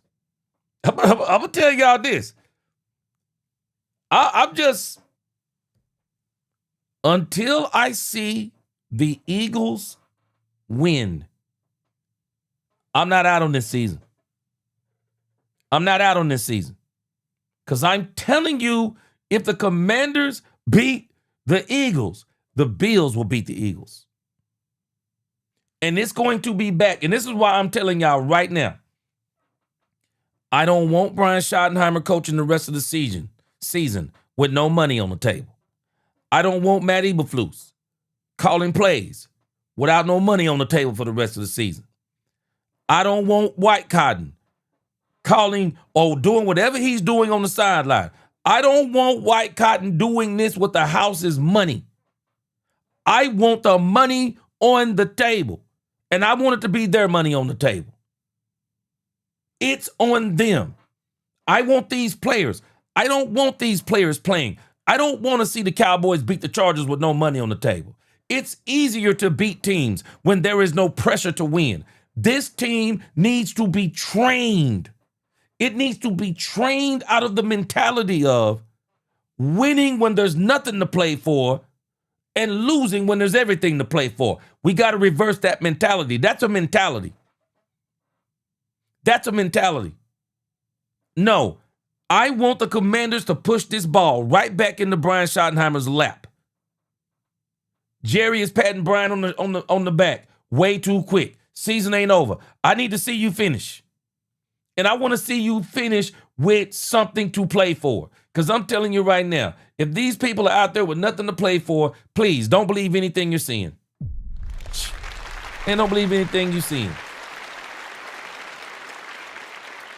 Shoot, anybody can go out there and throw it all. Anybody can go out there and play their butts off when there's nothing on the line. Shoot, anybody can do that. I don't want to see that mess. I want to see what you do when you got another opportunity to say, hey, man,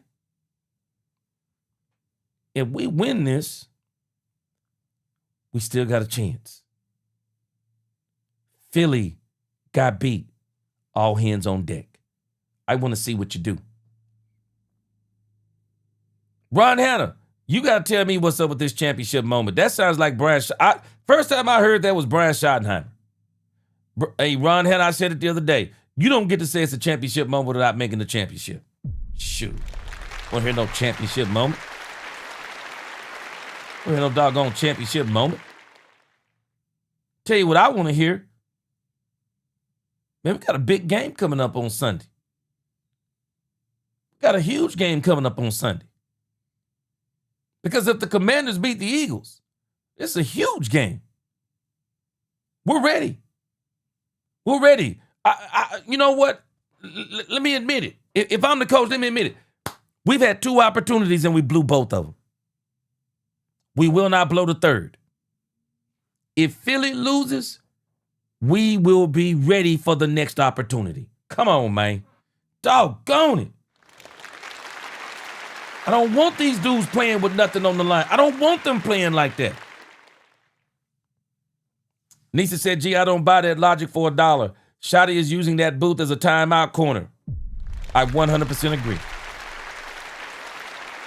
That logic don't make no sense. And that's why that question is so powerful. Man, that don't even make no sense. Bro, you out there on the sideline. How quick? You can't get it. You can't get information quicker than being down there on the field. And Nisi, I don't know if you saw it, but they did. Shoot, Shotty screamed at him on Sunday night. Henry, let me tell you something. I'm saying this. I'm wondering if he wins up there in the box. Maybe the Cowboys, you know what? I think they might say, hey, maybe this is what we should have been doing all along, and they keep him.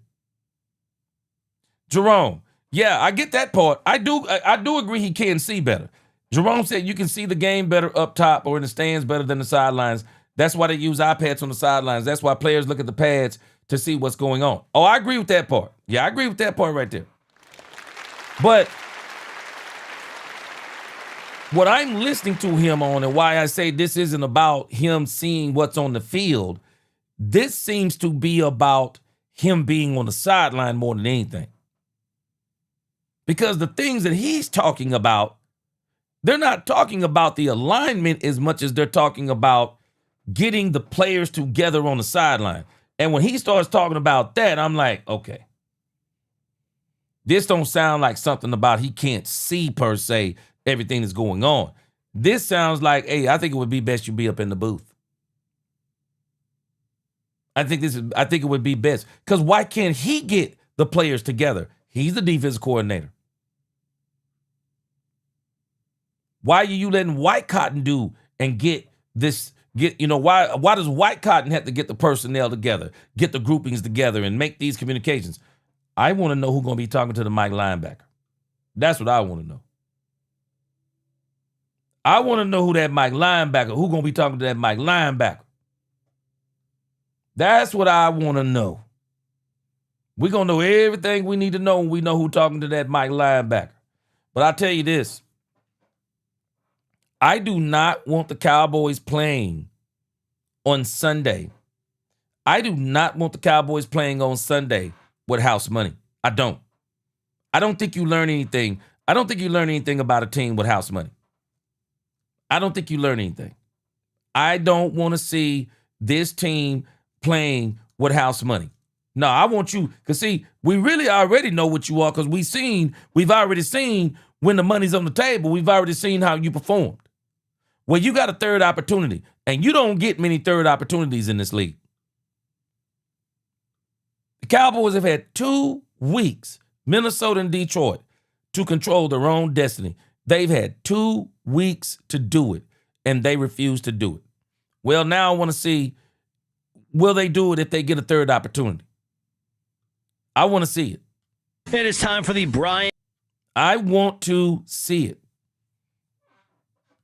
Y'all tell me what y'all think about that in the chat as we get ready to listen to Brian Schottenheimer.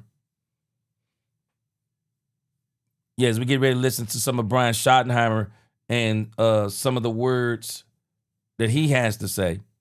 Hopefully he'll be in a better mood than he was the other day when he was sitting at that podium. Because, boy, he like somebody that stole his cat. And Schottenheimer show every Friday at this time on Sean and RJ, along with Cowboys insider Bobby Bell. It's brought to you by Black Rifle Coffee Company, the official coffee of the Dallas Cowboys. Good morning, Coach. How are you? Good morning, guys. Hey, I can't believe it's a full crew today with this close to the holidays. I'm shocked you 3 all made it today. You know what? Wow. I'm so glad you stepped right into that trap. Yeah. As you just told our producer Peyton that you're out and not doing the interview next Friday. So I just want to counter with that. That's my counterpunch. National holiday. Shut up, I RJ. always show up. Hey, I always show up, baby. Don't worry about that. I'll always show up, guys. You're literally not going to be here next Friday. Hey, we'll see. You know, I'm a busy man. Coach, Todd Archer came out with the news yesterday that Deron Bland faces another surgery on his left foot. When did was it an injury that happened, and if so, when?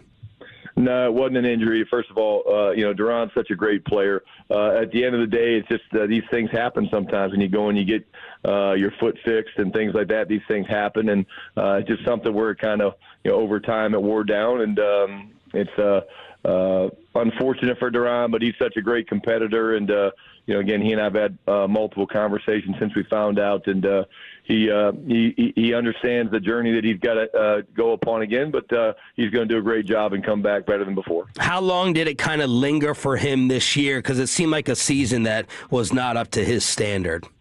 Yeah, again, I think, at the end of the day, it wasn't a season of anybody's standard right now as we sit here with 3 to go. But, again, I think, it's one of those situations where, it comes and goes. And then at the end of the day, when you go and you look at it, you see that, hey, there's something that we need to go in and fix surgically. And, again, that starts the process of, a long rehab, but he'll do a great job with it. Is there concern for his availability to start off training camp and next season? No, we think everything should go great. Brian Schottenheimer right here on 105.3 The Fan. Coach, does this affect Trayvon Diggs' status maybe being bumped up since you guys are down a man? Well, again, I'll say this, my thing and stance with Trayvon's never changed, and he's having a good first couple of days, and we'll get out there today and see how today goes. But, again, we all want Trayvon to get out there and play, and he's got to keep doing his part. And, again, I think, like I said, he's doing a great job this week, and I hope and believe that will continue today. Yeah, Shotty, so you've said recently, you had these standards or these boxes that you kind of wanted to see him check before you guys felt like he could get out there. So when you say he's had a good first 2 days this week, does that mean that he's checked those boxes for you in these first 2 days of practice? Yeah, what I'm saying is he's met the standard these first 2 days, and that's exciting. And it looks like he's having a lot of fun out there playing football, which is what I love. I love guys that when they're competing every day to be the best versions of themselves, they're doing it with a smile because we're also blessed to be able to coach and play this game.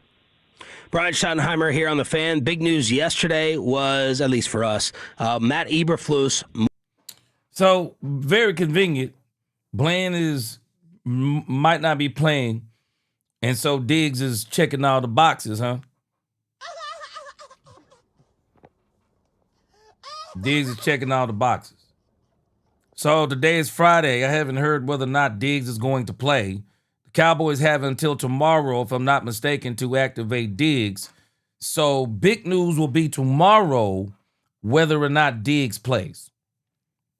That'll be the big deal tomorrow, because if Diggs don't play tomorrow, Diggs don't play for the rest of the season. If Diggs don't play tomorrow, Diggs doesn't play for the rest of the season. They do not bring him. They probably will not bring him off of injured reserve. Probably don't bring him off of injured reserve. So we'll see. Yeah, I'll tell you this, Jerome, man. The Jags have been, you talking about the Jacksonville Jaguars? Yeah, they played a lot better than people expected. What's going on, Poopy D? Brandy said, gee, that's a bar. Winning when there's nothing to play for and losing when you got everything to play for. Yo, yeah. Facts. Facts. Brandy, I'm telling you. I'm not trying to wax poetic, but I'm just telling us the truth. What are you really learning about your team when there's nothing? All of a sudden, we've had 2 weeks in a row, Brandy. 2 weeks in a row. We've had everything on the line. 2 weeks in a row. And we wet the bed. We didn't even wet the bed. We soiled the bed. And then all of a sudden, we get news tomorrow. The Philadelphia Eagles beat the Commanders. Oh, and then we're going to come out and beat the Chargers 45-0. I don't even want to hear it. I don't even want to hear it. That would give me the inclination. I'm firing everybody. Let me tell you something. If I'm the owner / GM, you had an opportunity on the road, you blew it. You had an opportunity at home, you blew it. And now you're going to get on the road again, but after you hear the Commanders win or the Commanders lose, Philly wins, there's nothing left to play for, and now you out here flying to the ball, you out here very few penalties, you're creating turnovers.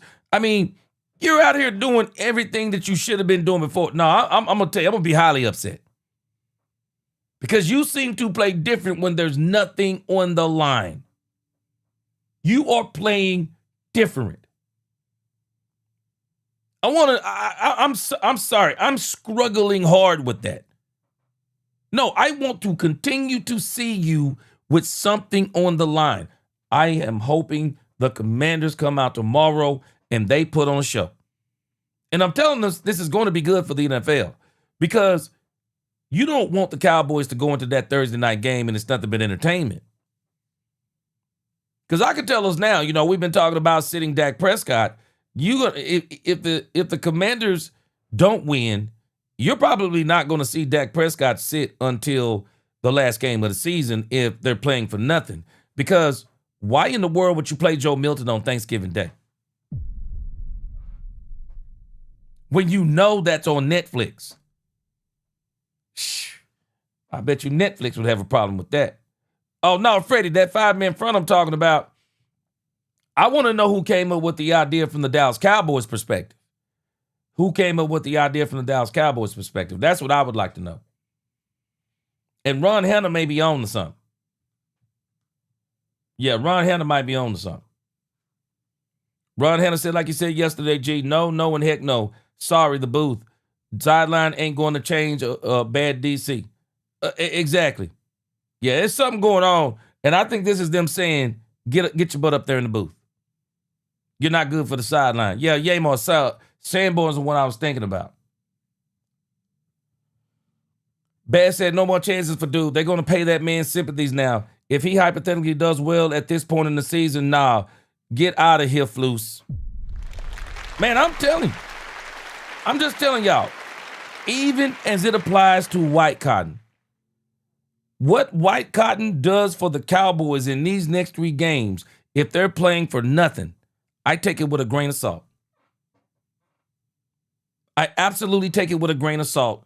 And I'm not giving White Cotton the edge nor the lead as in the defensive coordinator for this team. We do that stuff way too much. How about you truly go do a search for a defensive coordinator? Get Brian Schottenheimer involved.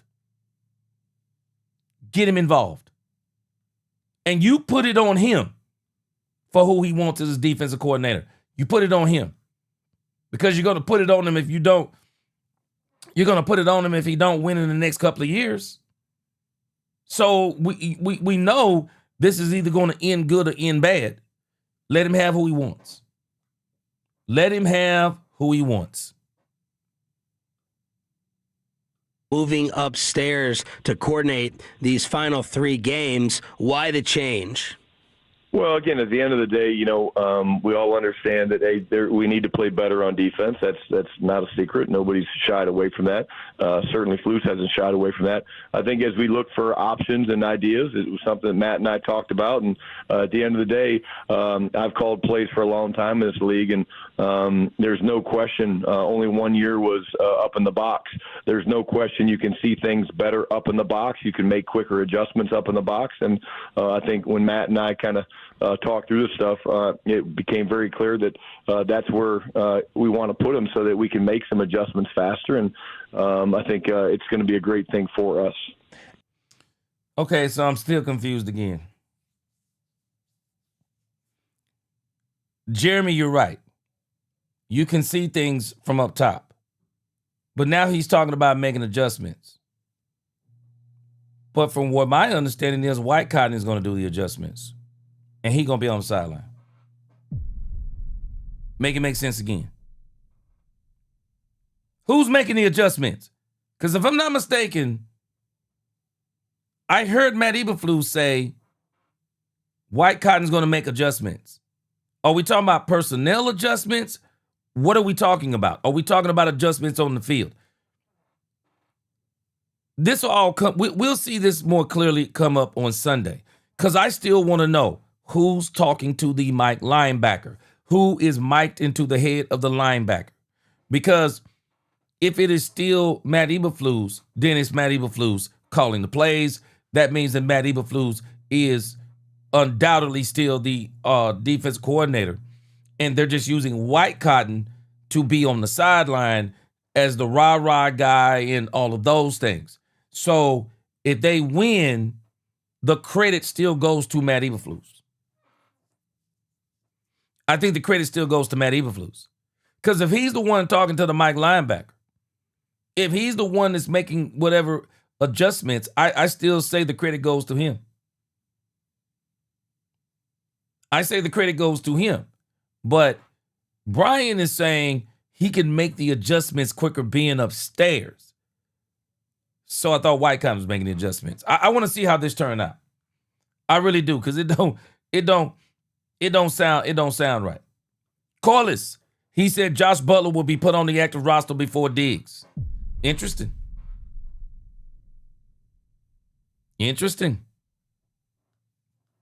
We'll see.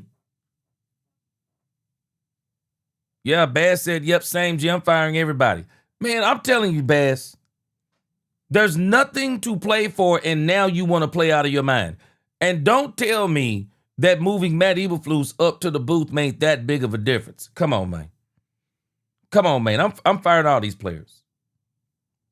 I'm firing all these players if that's the case. Because y'all got to tell me why y'all can't play better. Y'all can't play better with you telling me that y'all just basically didn't give an effort.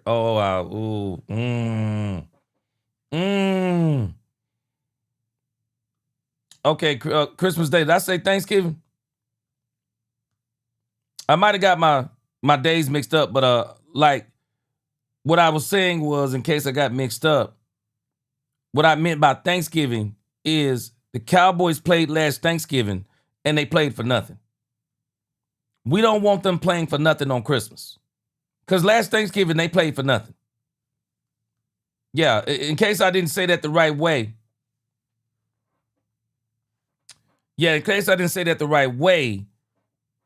Netflix doesn't want what happened last year with the Cowboys. Cowboys played on Thanksgiving with the Giants and they were playing for nothing. If I don't want the Cowboys playing for nothing on Christmas Day. They need to be playing for something. Jerome Miller. Let me see who said this. Jerome, actually, Brian Schottenheimer let that cat out of the bag 2 days ago. Yeah, he let that out of the bag 2 days ago. And I actually mentioned it. Because what I don't understand is, why now? When was Phil Maffa available to activate? That's what I want to know. And then what I want to know, are we activating him because we're saying now we want to evaluate him that the season is over? I don't like this attitude. Phil Maffa, if he's been available, should have already been out there. The Cowboys have already ran Javonte Williams in the ground. I've told y'all the last 2 or 3 weeks, to me, Javonte hasn't looked good. He hasn't looked the same. And even Brian Schottenheimer now said it the other day in his press conference that he's had a lot of carries and this and that. Well, that's your fault, bro. You had Jaden Blue said he wasn't good enough. You had Malik Davis on the active roster giving him 3 carries some weeks. That's on you. Yeah, Will Santiago. Jerry said moving into the booth might help him better. He's still the DC. And that's why I say Will Santiago. I said at the top of the show, I want to bring some balance to this. If this works, I'm not sure Jerry's going to do this, but we're going to see. Is this a move you wish you maybe made a little bit sooner, earlier in the season?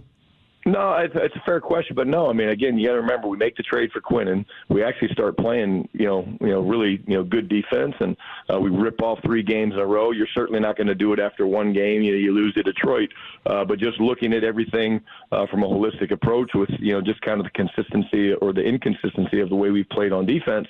It was something that I felt was the best thing for us. Brian Schottenheimer with us here on 105 through the Fan. Coach. Yeah, I made this same evaluation the other day.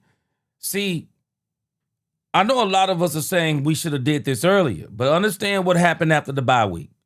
Cowboys got beat by the Arizona Cardinals. The Marshawn Kneeland tragedy. Free agency, they get Quinnen Williams. They get Logan Wilson. Overshown comes back. Savon Revel Jr. comes back. The Cowboys play the Raiders. They got the whole Kneeland dedication thing. They slaughter the Raiders. They beat the Eagles, come back from 21 down. They beat the Kansas City Chiefs. So at that point, you think the defense is good to go. So you're not making any changes. And as a matter of fact, in that 3-game stint, those were the best 3 games that Matt Eberflus has coached the entire season. Those were the best 3 games. And I'm thinking that the Kansas City game may have been the best. I think that may have been the best of the 3. Those were the 3 best games we saw Matt Eberflus coach. There was no way they were going backwards. There was no way they were going to make changes then. And I think the Cowboys thought that the Detroit Lions thing was more of, okay, we played sloppy, committed turnovers, bad calls by the referees on the road. We're going to get back home against the Minnesota Vikings. It's J.J. McCarthy. We're going to roll out there and beat J.J. McCarthy. He's not really that good. Shoot. Not understanding that even with the cover 0, the Cowboys scored 26 points, but they just couldn't get a stop. Cowboys couldn't get a stop. And it is what it is. Bottom line. D Block, what up, D Block?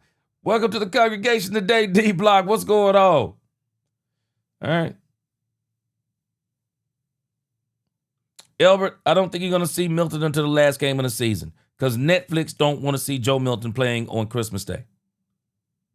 What changed for you guys the last 2 weeks that some of the problems you guys had generating pressure earlier in the season, that those seem to have returned after what was a pretty good stretch of getting to the passer?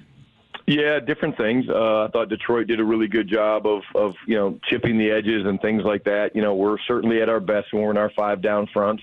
And then, when you're not getting home, as you guys know, you got to find ways to pressure the quarterback, and that's going to require bringing a 5th guy or a 6th guy in some regards. And I just think the overall consistency of the execution has not been there. But again, that's one of the other things is when you're sitting up in the box and you can you get that 30,000-foot view. Clayton can attest to that, right? Like Clayton's a guy who's rarely ever been up in the box, but you just see things so much better up there. And again, it's one of those situations.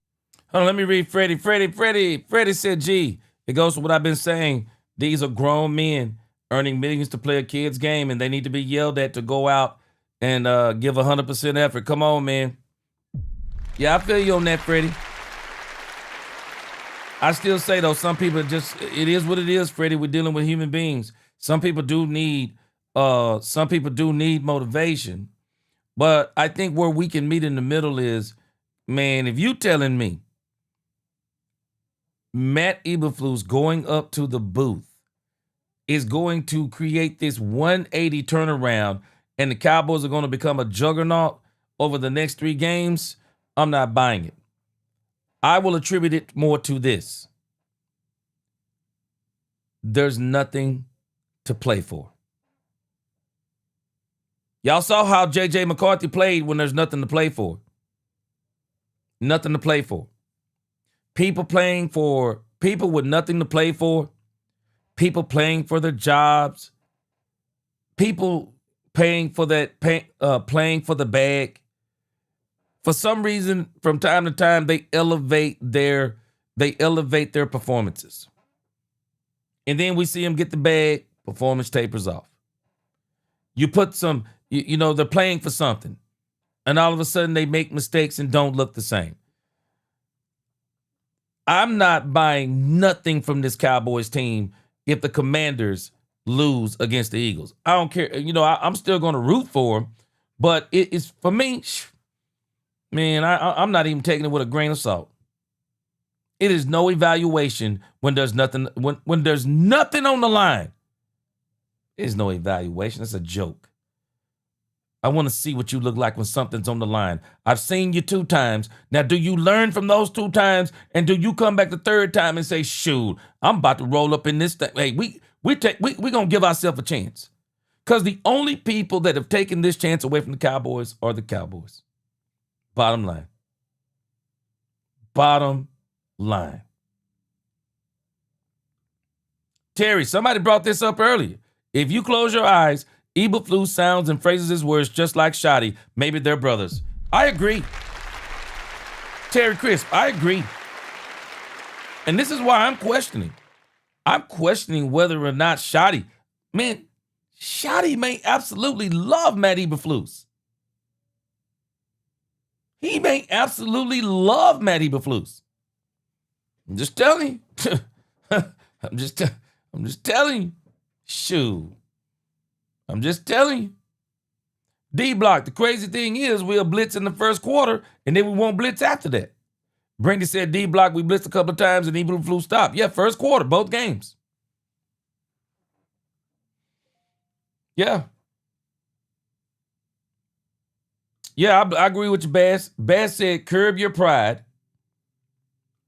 Curb your pride and adhere to what's being asked of you and contribute to your team. Yes, sir. I'm telling us, if the Cowboys are playing for nothing, I'm not putting no value in anything they do going forward.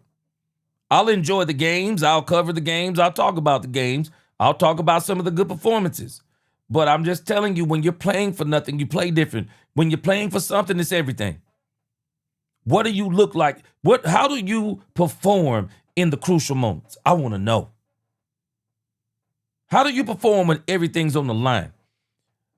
I even want to know, Cowboy fans, I want to know, how do you perform when there's a 1% chance? I want to know. 1%. Commanders win. That percentage probably goes up some to maybe, I would say it probably goes up to somewhere around 5%. I want to know how you perform when it's 5%. I want to know how you perform when there's a 5% chance. Not a 50, not a 60. And in actuality, we seen how you performed in the 50 and 60 or whatever it was. We saw how you looked when there was a 59% chance. Now, I want you to learn from that. What do you look like when there's a 5% chance? I need you to get out there and get busy. Shoot, I need you to get out there and get busy. Where I really feel like, okay, hey, we're not getting pressure. We're not affecting the quarterback. And, with Flus's experience and how well he sees the game, I think being up there is going to help him be able to make adjustments quicker. Coach, I didn't write it down accurately, I don't think. How many times did you say you coordinated upstairs versus sideline? One time in 2020, I ended up moving up in the box in Seattle. And I did that for different reasons, but the point of view, there's no distractions up there. You see much clearer what's going on, whether you're winning the line of scrimmage, whether you're not, whether you're playing man to man well, whether you're getting pressure on the quarterback. For the offensive guy, hey, are we getting movement in the running game because you're staring down at it? Again, it's when you're sitting on the sidelines, you're like, hey, what happened on the right side or the far sideline? Like, I can't see what the hell happened. And up in the box, it's a lot easier to see things. And again, my big thing is, hey, if we're not getting pressure or if we're not having success, we got to make those adjustments. And I do believe that this will help us do that. So, Coach, why didn't you do it more than just the one time with all those advantages up top? It's a great point. The trade-off is that, again, talking to the quarterback and being able to do that on the sidelines, I think is important. But I would say this to you guys, that really the magic for me is if you're up, you got to have incredible people down because they have to carry your message. And when you're down, you want to put your great eyes or guys that you can hear to. So there's lots of ways to do it. The other thing I wanted was I wanted a little bit of a safe place from Pete. Pete was so energetic. He was throwing his gum all over. Now, Brian Schottenheimer actually just gave us the answer. It's the very one I said all along. He just gave us the answer. Matt Eberflus is not a sideline guy. He's not a sideline guy. He's not that guy that gets the sideline pumped up. White Cotton is the sideline guy. That's what they got him there. He's the sideline guy. Matt Eberflus, he's the brains guy. He's the nerd. He's the guy that X's and O's. And they're saying from upstairs, he'll be better. Maybe he'll be better upstairs. He can see the whole flow of the game. He can see everything that's going on. He isn't distracted by the players and what they're saying and all the stuff that's going on the sideline. He can sit there and look at everything and say, okay, this is what works better. But White Cotton is the sideline guy. He's the rah-rah guy. He's the guy that's among the guys. He's the guy that's doing the screaming, the hollering, the getting in the guy's face, slapping the guys on the back. He's that guy. Simple. Matt Eberflus, maybe the message is there, but it's the messenger. Let's filter the message through a better messenger. White Cotton. We're going to see how this works out. But for all intents and purposes, this is why I want to come back today and bring some balance. Because I'm telling y'all now, I hear what Jerry is saying, but it sounds like to me also, they're going to do everything they can do to help Matt Eberflus succeed. Prepare yourselves both ways. And if the Cowboys were to win the next 3 games, Jerry will get to come back and sell us on Matt Eberflus and how good he did the last 3 games. He'll be able to come back and sell us on it. He'll be able to come back and sell us on it. That's why I want to see how they actually do all of this. Because if Matt Eberflus is calling the plays, well, then Matt Eberflus is going to get that credit or get some of that credit. White Cotton will get some credit too. But the simplicity of the credit will be, this works better for the team. Because White Cotton is that player's coach. Matt Eberflus is that coach's coach. Matt Eberflus is the guy the coaches sit down and say, yeah, that sounds good. Yeah, I get what you're saying. Yeah, I see what you're showing us. Yeah, makes sense, makes sense, makes sense. White Cotton is that guy on the sideline is in the heat of the moment. But I still say Brian's going to have to be a lot more forceful. He's going to have to be a lot more forceful on Matt Eberflus to start doing some things like, let me show you something I was looking at, for example. So Ron Hanna brought up the fact that he thinks that 5-man front may be a White Cotton thing. And I'm not sure, but I'm starting to lean towards that same thought. Because when you look over here in an article that was written over on Jets.com or something like that. Okay, it's New York Jets Sports Illustrated. They are explaining why White Cotton and Quentin Williams got into it. Check this exchange out. You're not going to be able to hear it.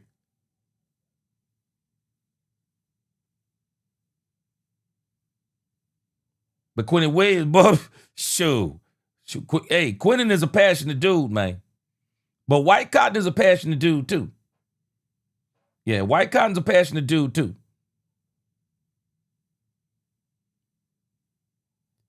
White Cotton standing his ground. You see Solomon Thomas over there. Solomon Thomas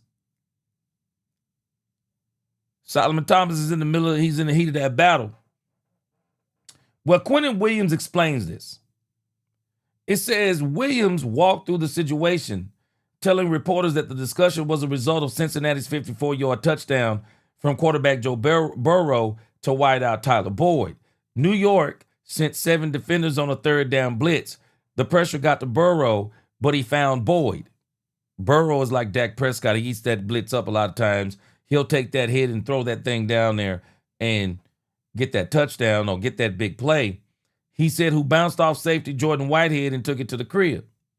Williams explained that he was telling White Cotton in the moment that he wanted to call for a 4-man rush in that situation.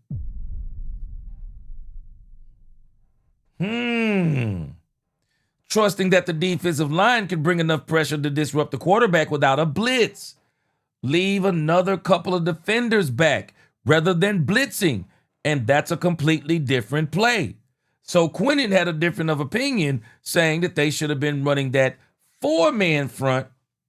And when you go back and look at the formation of this play, you can kind of clearly see it here. When you look at the formation of that play, single high safety. Looks like they're kind of going single high safety, man. And then as you can see, lined up across that line, you got 1, 2, 3, 4. You got 1, 2, 3, 4, 5. Yeah, you got 4. Looks like you got 4 down and then 1 shooting through the gap. So you basically kind of got that 5-man front. You got the linebacker, the other safeties playing close up there in the box.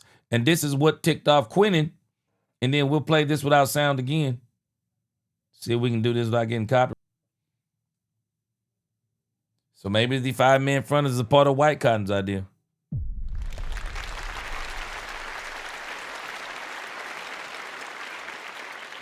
I really want them to explain as these games go forward then who is responsible for what as we see whatever improvements we see. But it sounds like to me they're very upbeat and positive about this, that this is going to help Matt Eberflus. So again, as I had to tell somebody, my video was accurate. I wasn't trying to clickbait you. He's been replaced on the sideline. But I don't know if he's been replaced as the play calling yet. But I really want to see how this all turns out. Over the place, and so I'd get hit with gum sometimes. And I was like, you know what? I'm not going to get hit with gum up in the press box. At least he didn't make you pick it up like Spurrier. Hey, good Me call. too, Yamar. Yeah. Man, I've had to do a lot of picking up of stuff over my career. Brian Schottenheimer joined us here, 105 through the Fan. What do you look for in determining whether the issue?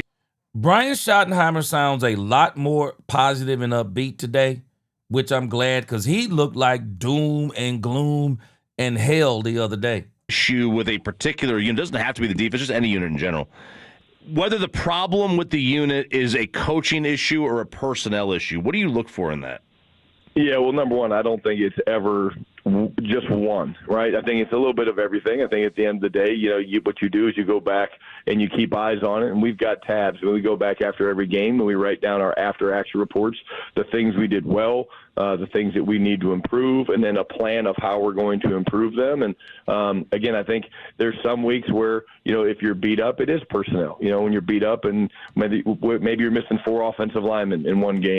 Excuse number one for Matt Eberflus: injured players. And you're like, man, we didn't run the ball well, or we didn't protect very well, or whatever.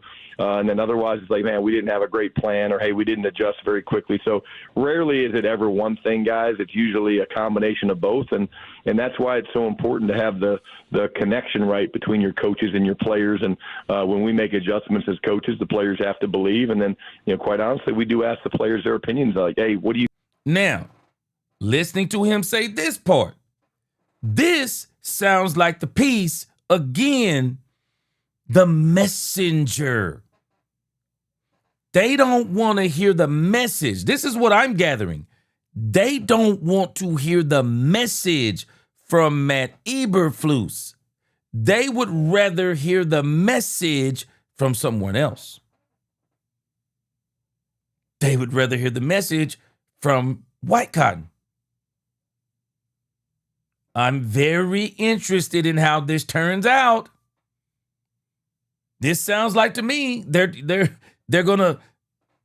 using White Cotton to be the sideline cheerleader for the defense and still letting Matt Eberflus be the brains of the operation.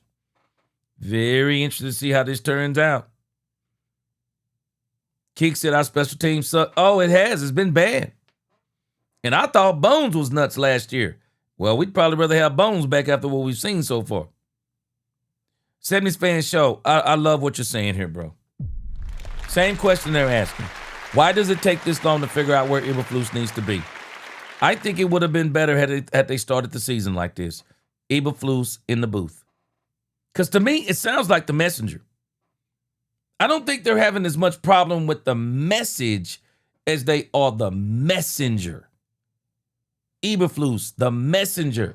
And again, the way he comes across, the way he explains things, that monotone demeanor, look like I'm going to do your taxes. They're going to let the message come through White Cotton. And then White Cotton, it sounds like if there's some, and this is the part I still got to figure out, I guess if there's some kind of adjustments that needs to be made, is he going to make those adjustments? And this is why I want to know who's talking to the Mike linebacker, because that's going to tell me who the message is truly coming from. If White Cotton has that Mike linebacker headset on, then it tells me what I need to know. That White Cotton is being told, maybe he's being told by Eberflus this, that, or the other, and then It still don't make sense. It don't make sense, man. It don't make sense. Thinking, what are you seeing? And again, that's why it's a very comprehensive approach. Coach, you've preached competition all year, and with the playoffs seemingly like a long shot at this point, are these next few games going to be a good gauge for you to determine who that compete message has landed with? Yeah, again, I don't really worry about that, guys. I think this unit, this group of young men, I mean, they've given us everything we've ever asked for. And again, if you truly do believe in the compete every day mantra, then it should show. And again, we've had a really good week of practice. We're playing a really good football team. I mean, the Chargers are a very, very good football team. You can, look at not just their record, but the way that they, the quarterback and the way the defense is playing from a statistical standpoint, the way they're getting pressure on the quarterback. But at the end of the day, we're focused on us, and we. I still say these are a couple of issues I have with Brian Schottenheimer. I know what he's trying to do. I know what he's trying to do. Great week of practice. And, these guys have given us everything we've needed all year long. And it's just another game. This is only another game if the Eagles win. You're going to know Saturday night. Commanders win. This is not just another game. I don't agree with stuff like this. You don't get to a game that says you're either going to the playoffs or you're not. That is not a regular game. Have y'all not noticed this? We're not even saying that this is a playoff game. What? This is crazy to me. This is crazy to me. At the bare minimum, I'm not saying you have to put a cheerleader suit on and go out there and bring the Dallas Cowboy cheerleaders into the locker room and lead a cheer for the team. But you do have to be communicating. And maybe he's doing this and he's just telling us what we want to hear. But it don't seem like he's doing it. Because you have literally got to be telling this team. Because at this point, you don't know what's happening until Saturday night is over. You're going to tell your team to come out and play either way. But even if you lose, the conversation, hey guys, let me tell you something. This is the NFL. It's a business. Some of you may not be on this team next year. Whatever you do going forward, you want to put your best tape out there. You want to put your best tape out there for us, but you also want to put it out there for another team. This is the reality of the NFL, guys. You got a lot still to play for. We got to go out there, get this win, and put some good things out there on tape. That's if the Commanders lose. Shoot, Commanders win. It's a playoff game tonight, guys. And I would already have this going. Hey, until we hear the Commanders have lost, this is a playoff game. This is a playoff game, and let's prepare like it's a playoff game. Man, you don't. I'm just saying, I guess some people say you prepare for a playoff game the same way you do for a regular season game. I don't think that to be true unless you are in an absolute dominant team that has absolutely been beating people's head in the whole season. Well, then it is going to be just regular practice for you because you're so dominant. But we're not that dominant team. Man, you got to tell guys, man, backs up against the wall. Backs up against the wall, man. Playoff game. Commanders, guys, we may actually be playing a playoff game on Sunday. Let's be prepared. We've let this slip away 2 times. It will not be a third. I'm sorry. I don't buy this whole every game is the same nonsense. I just don't buy that type of talk. I don't buy it. want to win, and it's every game we play. You don't win every game you play, but again, the main focus right now is going out and playing well and finding a way to beat the Chargers on Sunday at home in front of our fans. Coach, in the event that the games do become, I don't want to say meaningless, but the team is eliminated from playoff contention, where do you draw the line on competing and culture versus a draft pick and injury prevention and getting to look at guys that didn't get a ton of playing time? Yeah, the starting point for us is always to compete to win. I mean, that's just the way it always is. And bottom again, I think line, at the end of the day, when you look at this, you can do that a lot of different ways. And at the end of the day, as we work and we practice, there's certainly guys you're like, hey, does this guy earn the right to play? Well, yeah, if the guy earns the right to play, then yeah, maybe you want to take a look at that guy. But I can promise you this, the main focus that we always look at is, hey, what gives us the best chance to win? And why? Because at the end of the day, we're all being evaluated as a football team, as a coaching staff, as a group of players, as an organization on whether we win or we lose. Coach, we all try to do this off-season topic of like momentum and things that you can establish into the off-season that can carry over for next year. Can you recall any specific instances in your time where pulling guys and quote-unquote organically tanking negatively, positively affected, playing all the guys when you're eliminated, positively affected heading into the offseason? Because, I mean, we want you to pull everyone, get the draft pick, and make sure Dak's good for next year. You're not going to do that, it sounds like. Can you recall instances where it has really helped or hurt? Yeah, I think it's different. I mean, like, again, I look at it this way. We come in and we work, Monday, Tuesday, players are off Tuesday, Wednesday, Thursday, and of course next week you're off. I'm off Friday, but yeah, we're gonna grind getting ready for Thursday because Christmas Eve will be up in Washington, or Christmas Day, I guess. But at the end of the day, guys, again, there's different ways to look at it. And when we're in year one of this program, and what we're trying to build is a culture that's all about winning. And to me, yeah, you could say, hey, let's not play anybody, or let's do this or that. And again, will we play some guys that earn the right to play that maybe haven't played a lot? Yeah, potentially, if they've earned the right to play. But at the end of the day, I think you keep it very simple. And hey, we're going to compete every day. We want to win. And again, I know I understand why you guys say what you want to say, but you can't be all about winning. You can't be all about competing every day and then be like, okay, hey, I'm going to take next Friday off, or hey, I'm going to do this, or hey, I'm not going to play this guy or that guy. At the end of the day, I think that's the wrong message to your players. It is. Coach, what kind of an adjustment is it to pivot from? It is, whether people believe it or not. It is a bad mentality. Man, you can't fool your team. You can't fool your team. People think you can fool a team. Yeah, man. We're organically, we're trying to win. We're not organically tanking. Man, a team can clearly see when you're pulling that nonsense.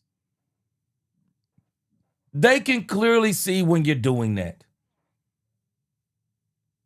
You do not instill, and this is the last thing this team needs. This team does not need to instill that losing is acceptable on any level. Whether or not the Commanders win or not, it is not acceptable to lose. Joe Milton, if it's me, only time I see Joe Milton is the last game of the season.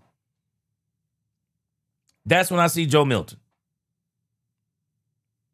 Commanders, win or lose.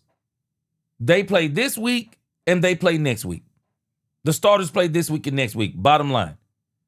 Everyone else, you can have the last game of the season if there's nothing left to play for. But you don't want to instill this losing mentality and all this stuff. And again, we can have this attitude all we want to. There's a 1% chance. But you can't have this attitude as the Cowboys. If there's a 1% chance, that means there's a chance. We're going to play until we hear otherwise. And I'm telling you, I think the Commanders are going to play. My worry about the Commanders is not whether or not they play this game. I think they play this game. My concern about the Commanders is, do they check out the last game? That becomes my concern. Do they check out the last game? Because I am not going to be surprised if the Commanders beat the Eagles this week. Man, the Eagles, I would not be surprised if the Eagles are pretty much like, all we got to do is win one. I would not be surprised if that's their attitude. Amen. Because they've been struggling with mentality the whole season. Don't let the Raiders game fool y'all. Do not let the Raiders game fool y'all. The Eagles are not back. By far, they are not back. They're going to be playing a different team in the Commanders. They're not going to play as sorry as the Raiders are. Ron Hanna said, man, Brian is disingenuous about this competition. I don't see any competition when the same sorry behind players still out there looking out of place as usual. Come on, Brian. I agree. I don't buy the whole competition thing anymore. I don't buy it. I just don't buy the whole competition thing. I don't buy it. I really don't. I don't buy it.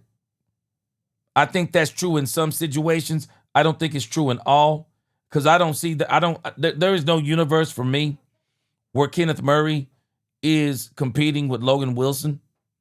I mean, Logan Wilson got to be bad out there at practice, man, because there is no way you're telling me that this dude, Kenneth Murray Jr., that they continue to call K9, you telling me that this dude K9 is killing it so hard in practice that he is literally splitting this with,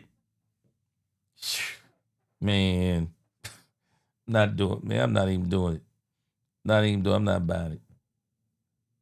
I'm not buying this competition thing. I'm not buying it. I'm struggling with you, Bass. I am. Let me see here. Elbert Donaldson, you obviously did not see the Washington Commanders play the Denver Broncos. I watched them play the Denver Broncos. And I'm telling you, if the Washington Commanders play that same game, they're beating the Eagles. I mean, you can book it. They're beating the Eagles if they play that game. They are winning. We're going to go over some of this tomorrow. We're going to look at the Commanders. We're going to look at the Commanders games. I don't know what you've been watching, Elbert. These dudes balled out, man. Don't think the Commanders are a pushover. I mean, they've had some injury issues. I think they have some talent issues, but they've had some injury issues. But, man, let me tell you something.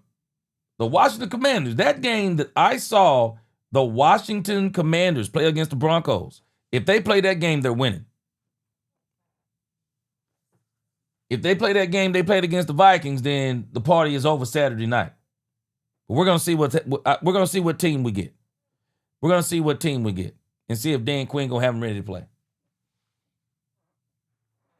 Yeah, Larry Golden said there's no different ways of looking at it. Either you play your hearts out, or you out to win, or you don't. Yes, sir. Hi, boy. Let me tell you something, hi, boy. I actually think Dan Quinn wants to play spoiler against the Eagles and the Cowboys. Both of them. I think he wants to play spoiler against both of them. I think they're going to come to play these next two games. I do. I think they're going to play these next two games.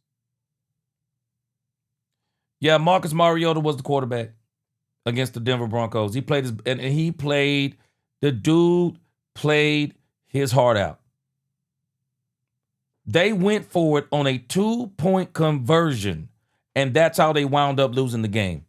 Elbert, I don't know. Obviously, you didn't watch the game because you asked who the quarterback was. The quarterback was Marcus Mariota.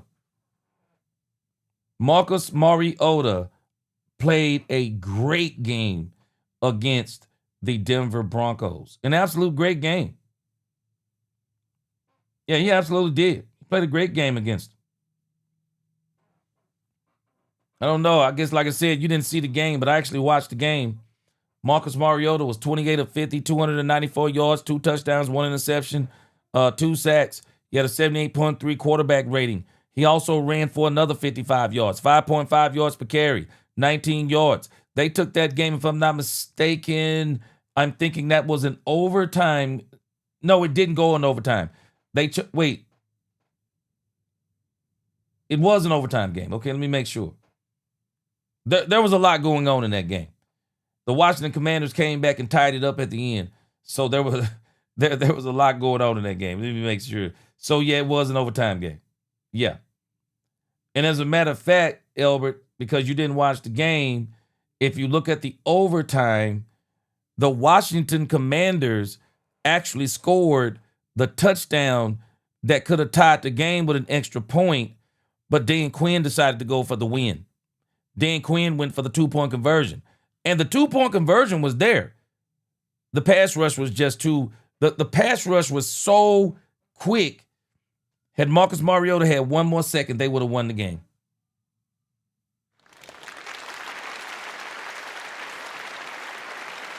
Well, I'm going to tell you, Albert, I don't think the Commanders are going to be no joke against them or the Cowboys. I think they're going to come and play both games. The Cowboys are going to have to, let me tell you something. The Cowboys are going to have it together too. Man, the Cowboys don't have it together. They're getting beat. They're going to have it together against the Commanders. Shoo. Man, I guarantee you the Washington Commanders are coming to win at least them 2 games. The only thing I say is, where I'm struggling, is I don't think the Commanders can do it 2 times in 3 weeks. The same way I don't think the Eagles can beat the Commanders 2 times in 3 weeks. I say if the Eagles beat the Commanders Saturday, they lose to the Commanders the last game of the year. If they lose to the Commanders, I think they may beat them the last game of the year. But that's what I want it to come down to. That's what I want it to come down to. I want it to come down to that because I don't want the Cowboys playing with house money. I don't want them playing with house money. I want them to play for something. But Football Fanatic, what's going on? Can't be over. Football Fanatic, I understand what you're saying, but the reality, Football Fanatic, what you're saying is not true. 1% means there's a chance. It's what you're saying is not true. There's actually a 1% chance. And if they lose, that goes up exponentially. Cowboys win, they lose, Bills beat the Eagles, Cowboys beat the Commanders. What percentage are we at then? I still say we'd probably be at around a 35%, because I think the problem is, I still say it's not even just the Eagles. I think any team will struggle beating the same team 2 times in 3 weeks. Man, that's a tall glass. Not saying it can't happen because teams do it. It's a tall glass, man. I mean, unless a team is just absolutely trash, it's a tall glass. Bad said it. Yeah, the game, man, it's not over. 1% means there's a chance. It means there's a 1% chance. I mean, the chances are not great. the chances are the chances are not great. We're not saying the chances are great. Football Fanatic, but see, that's the whole point. There may not be, and there is a snowball's chance in hell. He can't even say that. It all depends on who's throwing the snowball. It all depends on who's throwing the snowball, man. There is a snowball's chance in hell if they lose 3 games in a row. But like you said, it's a snowball's chance. More than likely, that snowball is going to get melted. But if the right person throw it, it might just get through. It might just get through. It might just get through. So I'm just telling you, man. You can't look at the glass as half empty, man. The glass is half full. There's a 1% chance. And I'm telling you, guys, it's a battle of attrition. None of us know. None of us know what's going to happen in that game. We don't know what player could be lost. Do you actually think the Green Bay Packers thought they were going to lose Michael Parsons last week? Man, this is why you play the game any given Sunday. I told y'all this at the beginning of the season. You need skill, but you also need luck. Go back and look at some of these championship teams. And I got a feeling we're going to be talking about this with the Buffalo Bills or the Denver Broncos. When you start looking at teams that get knocked out in some of these championship runs and players who are missing in championship runs, man, sometimes you got to get lucky too. And we don't know if the Cowboys are going to get lucky. Anything can happen. Anything could happen. I'm going to wait and see what happens. And when it happens, I'll tell you it's over. Until it happens, it ain't over. It ain't over, in the words of Guy, Teddy Riley and Guy. It ain't over. I don't know what to tell you. It ain't over. It ain't over. Until it's over, it ain't over. And I'm riding until it's over. I'm riding until it's over. I'm riding until it's over. I'm not giving up on this season. And I'm not giving up on this season just because I'm delusional. I'm not giving up on the season because I don't like the way Brian Schottenheimer's talking. They all seem to be talking past tense to me. They're talking like fans, and I don't want to hear them talking like fans. I don't mind you, Elbert, saying it's over. I don't mind you, Football Fanatic, and anybody else saying it's over. But who I do have a problem with is when the coaches and everyone is acting. The coaches are acting like it's over. Bro, it ain't over. Somebody ought to be saying, hey, man, it's a 1% chance. We're going to know what this is come Saturday night. That's me. If I'm a player, I'm saying this. Man, we want to be ready for the moment. We're going to be ready to win regardless. But we want to be ready for the moment. What's the moment? If the Commanders win, we want to be ready for that moment. And we're going to come out on Sunday, and we're going to come out to win. It's a playoff game. It's an absolute playoff game. It is a playoff game. There is no other way to look at it until you hear something on Saturday night. Man, I'm telling you, I'm going to do the live stream tomorrow before the game, and I'm going to do the live stream after the game. We're going to have the parties over live stream tomorrow night if the Commanders get beat. If the Commanders get beat by the Eagles. Yeah, we're going to have the parties over live stream. But if they win, we're going to have there's still a chance live stream. Yes, sir. Yes, sir. Shoot, I'm here for it, man. I'm here for it, man. I'm here for it. I'm here for it.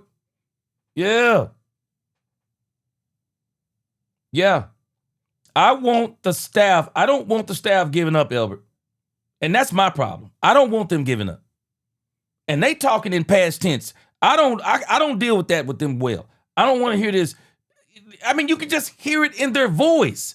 They feel like it's over. Bro, it's a 1% chance. You cannot approach your team like this. Now, us, we can have these conversations all day long. But somebody ought to be in that locker room, snot bubbles coming out of their nose, spitting on the closest players in the room. Somebody ought to be up in there. Hey, man, there's still a chance. I need y'all to be ready. Be ready when the time comes. Because if you're not ready, you don't get to get ready. You got to get ready now. Y'all got to be ready today to go win this game on Sunday. They should have been ready on Wednesday. Shoot. Man, I'm telling you, I'm calling a championship game. I don't care what I'm pulling out. If I'm Brian Schottenheimer from this point forward, man, I'm pulling out all the stops. I'm running Statue of Liberties. I'm running flea flickers.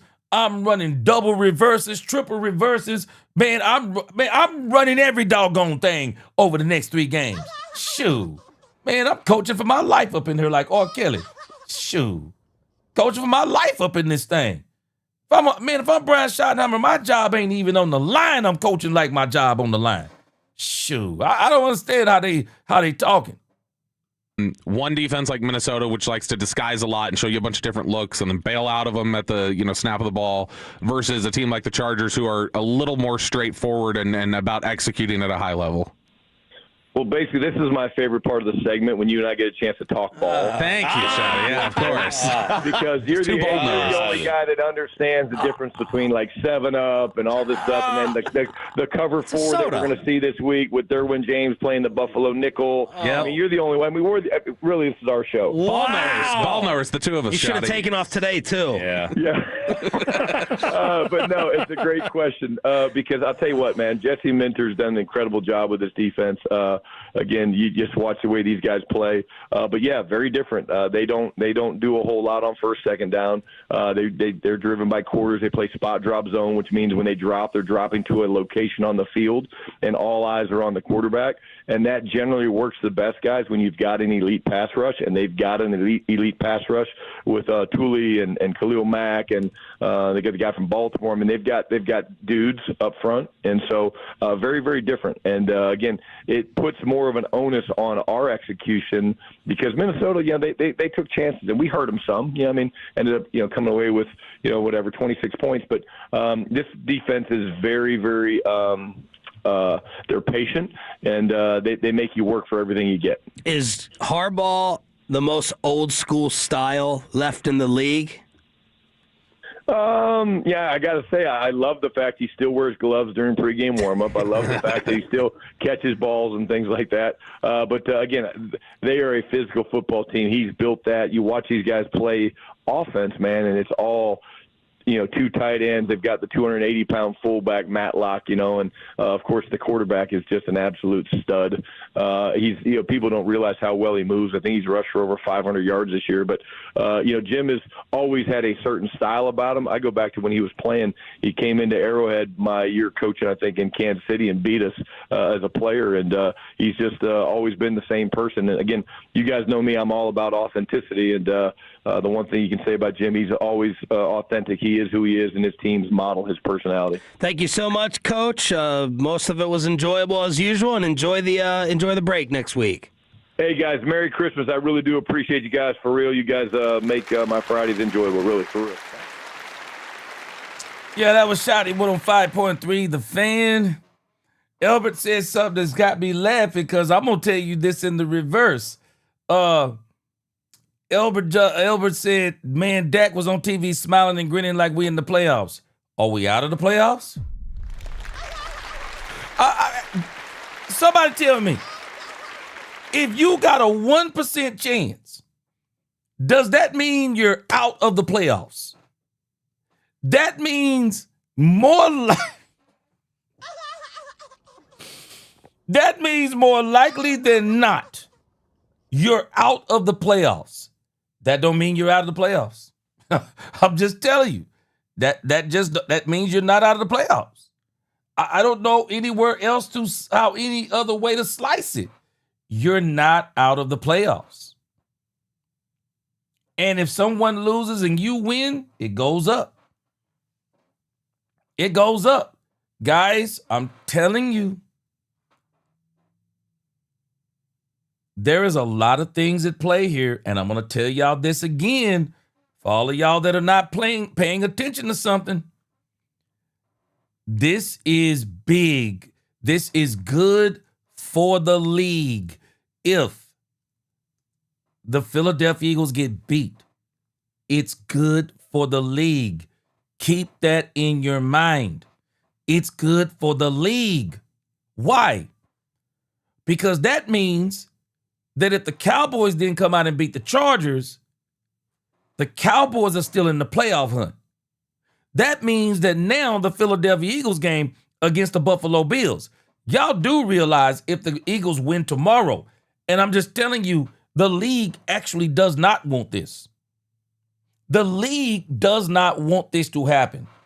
The league does not want the Eagles to beat the Commanders, and then the game against the Buffalo Bills means absolutely nothing, and then the Eagles come out there and play half of a half in the game of the final game of the season, and because they're already in the playoffs.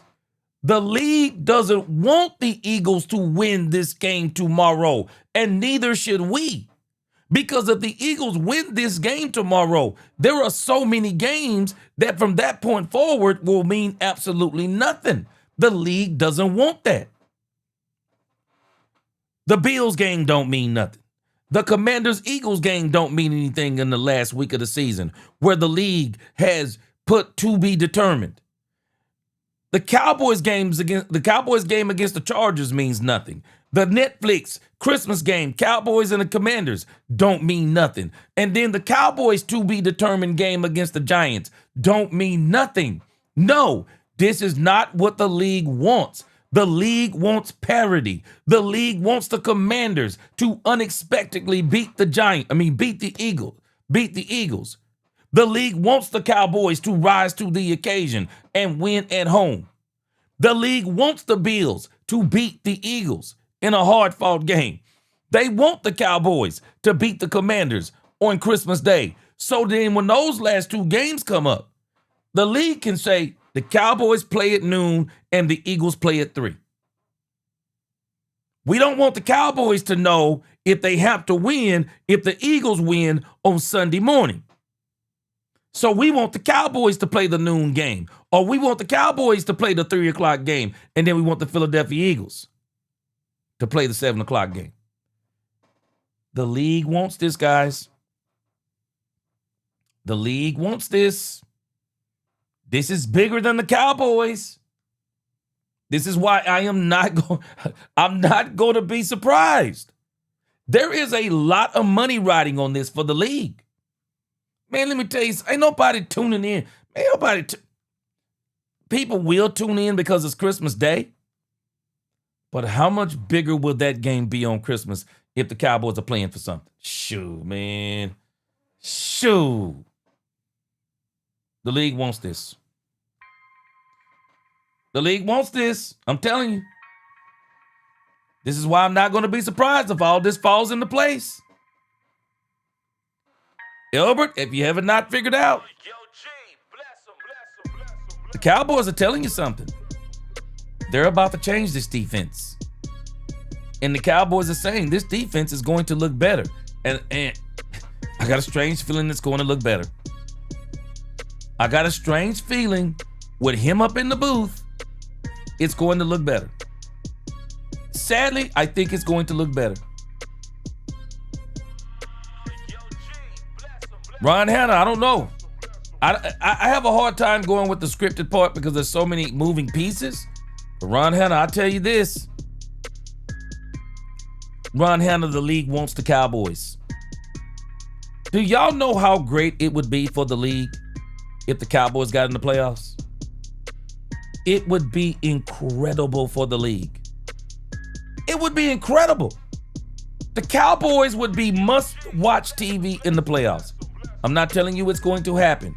But what I am telling you is the league wants this. The league doesn't want the Philadelphia Eagles to put the Commanders and the Cowboys out of their misery tomorrow. They don't want it. They don't want it. They want the Eagles to lose. It's better for the league. They want the Eagles to lose and the Cowboys to win. It's better for the league. Jeremy Betts. Yes, sir.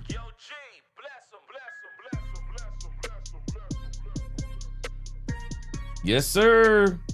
I'm telling us. Barlow's, I'm not saying it's scripted. I'm just telling you what's best for the league. That's all I'm telling you. I'm just telling you what's best for the league, man. That's all I'm telling you. I'm not telling you what's going to happen. I'm telling you what's best for the league. And it is best for the league for the Cowboys and the Eagles to both be playing for the NFC East Championship the last week of the season. It is good for the league. It's not just good for the Cowboy fans. It's not just good for the Philadelphia fans. It is good for the television networks. It's good for Netflix. It's good for everybody. And I'm telling you, it just makes sense. Man, it is, let me tell you, there is a lot of money that is going to be made if the Cowboys are playing for something all the way to the end of the season. It's better for Vegas. It's better for Vegas. It's better for the betting apps. It's better for everybody if the Cowboys have something to play for the last game of the season. I am not going to be surprised if the Commanders beat the Eagles. Eagles look past the Commanders, think they're going to walk in there and knock them off. Commanders come out and play like they played against the Broncos. They beat them.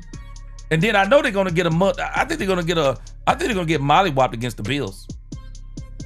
I think they get mollywopped against the Bills. And then it'll come down to the last game.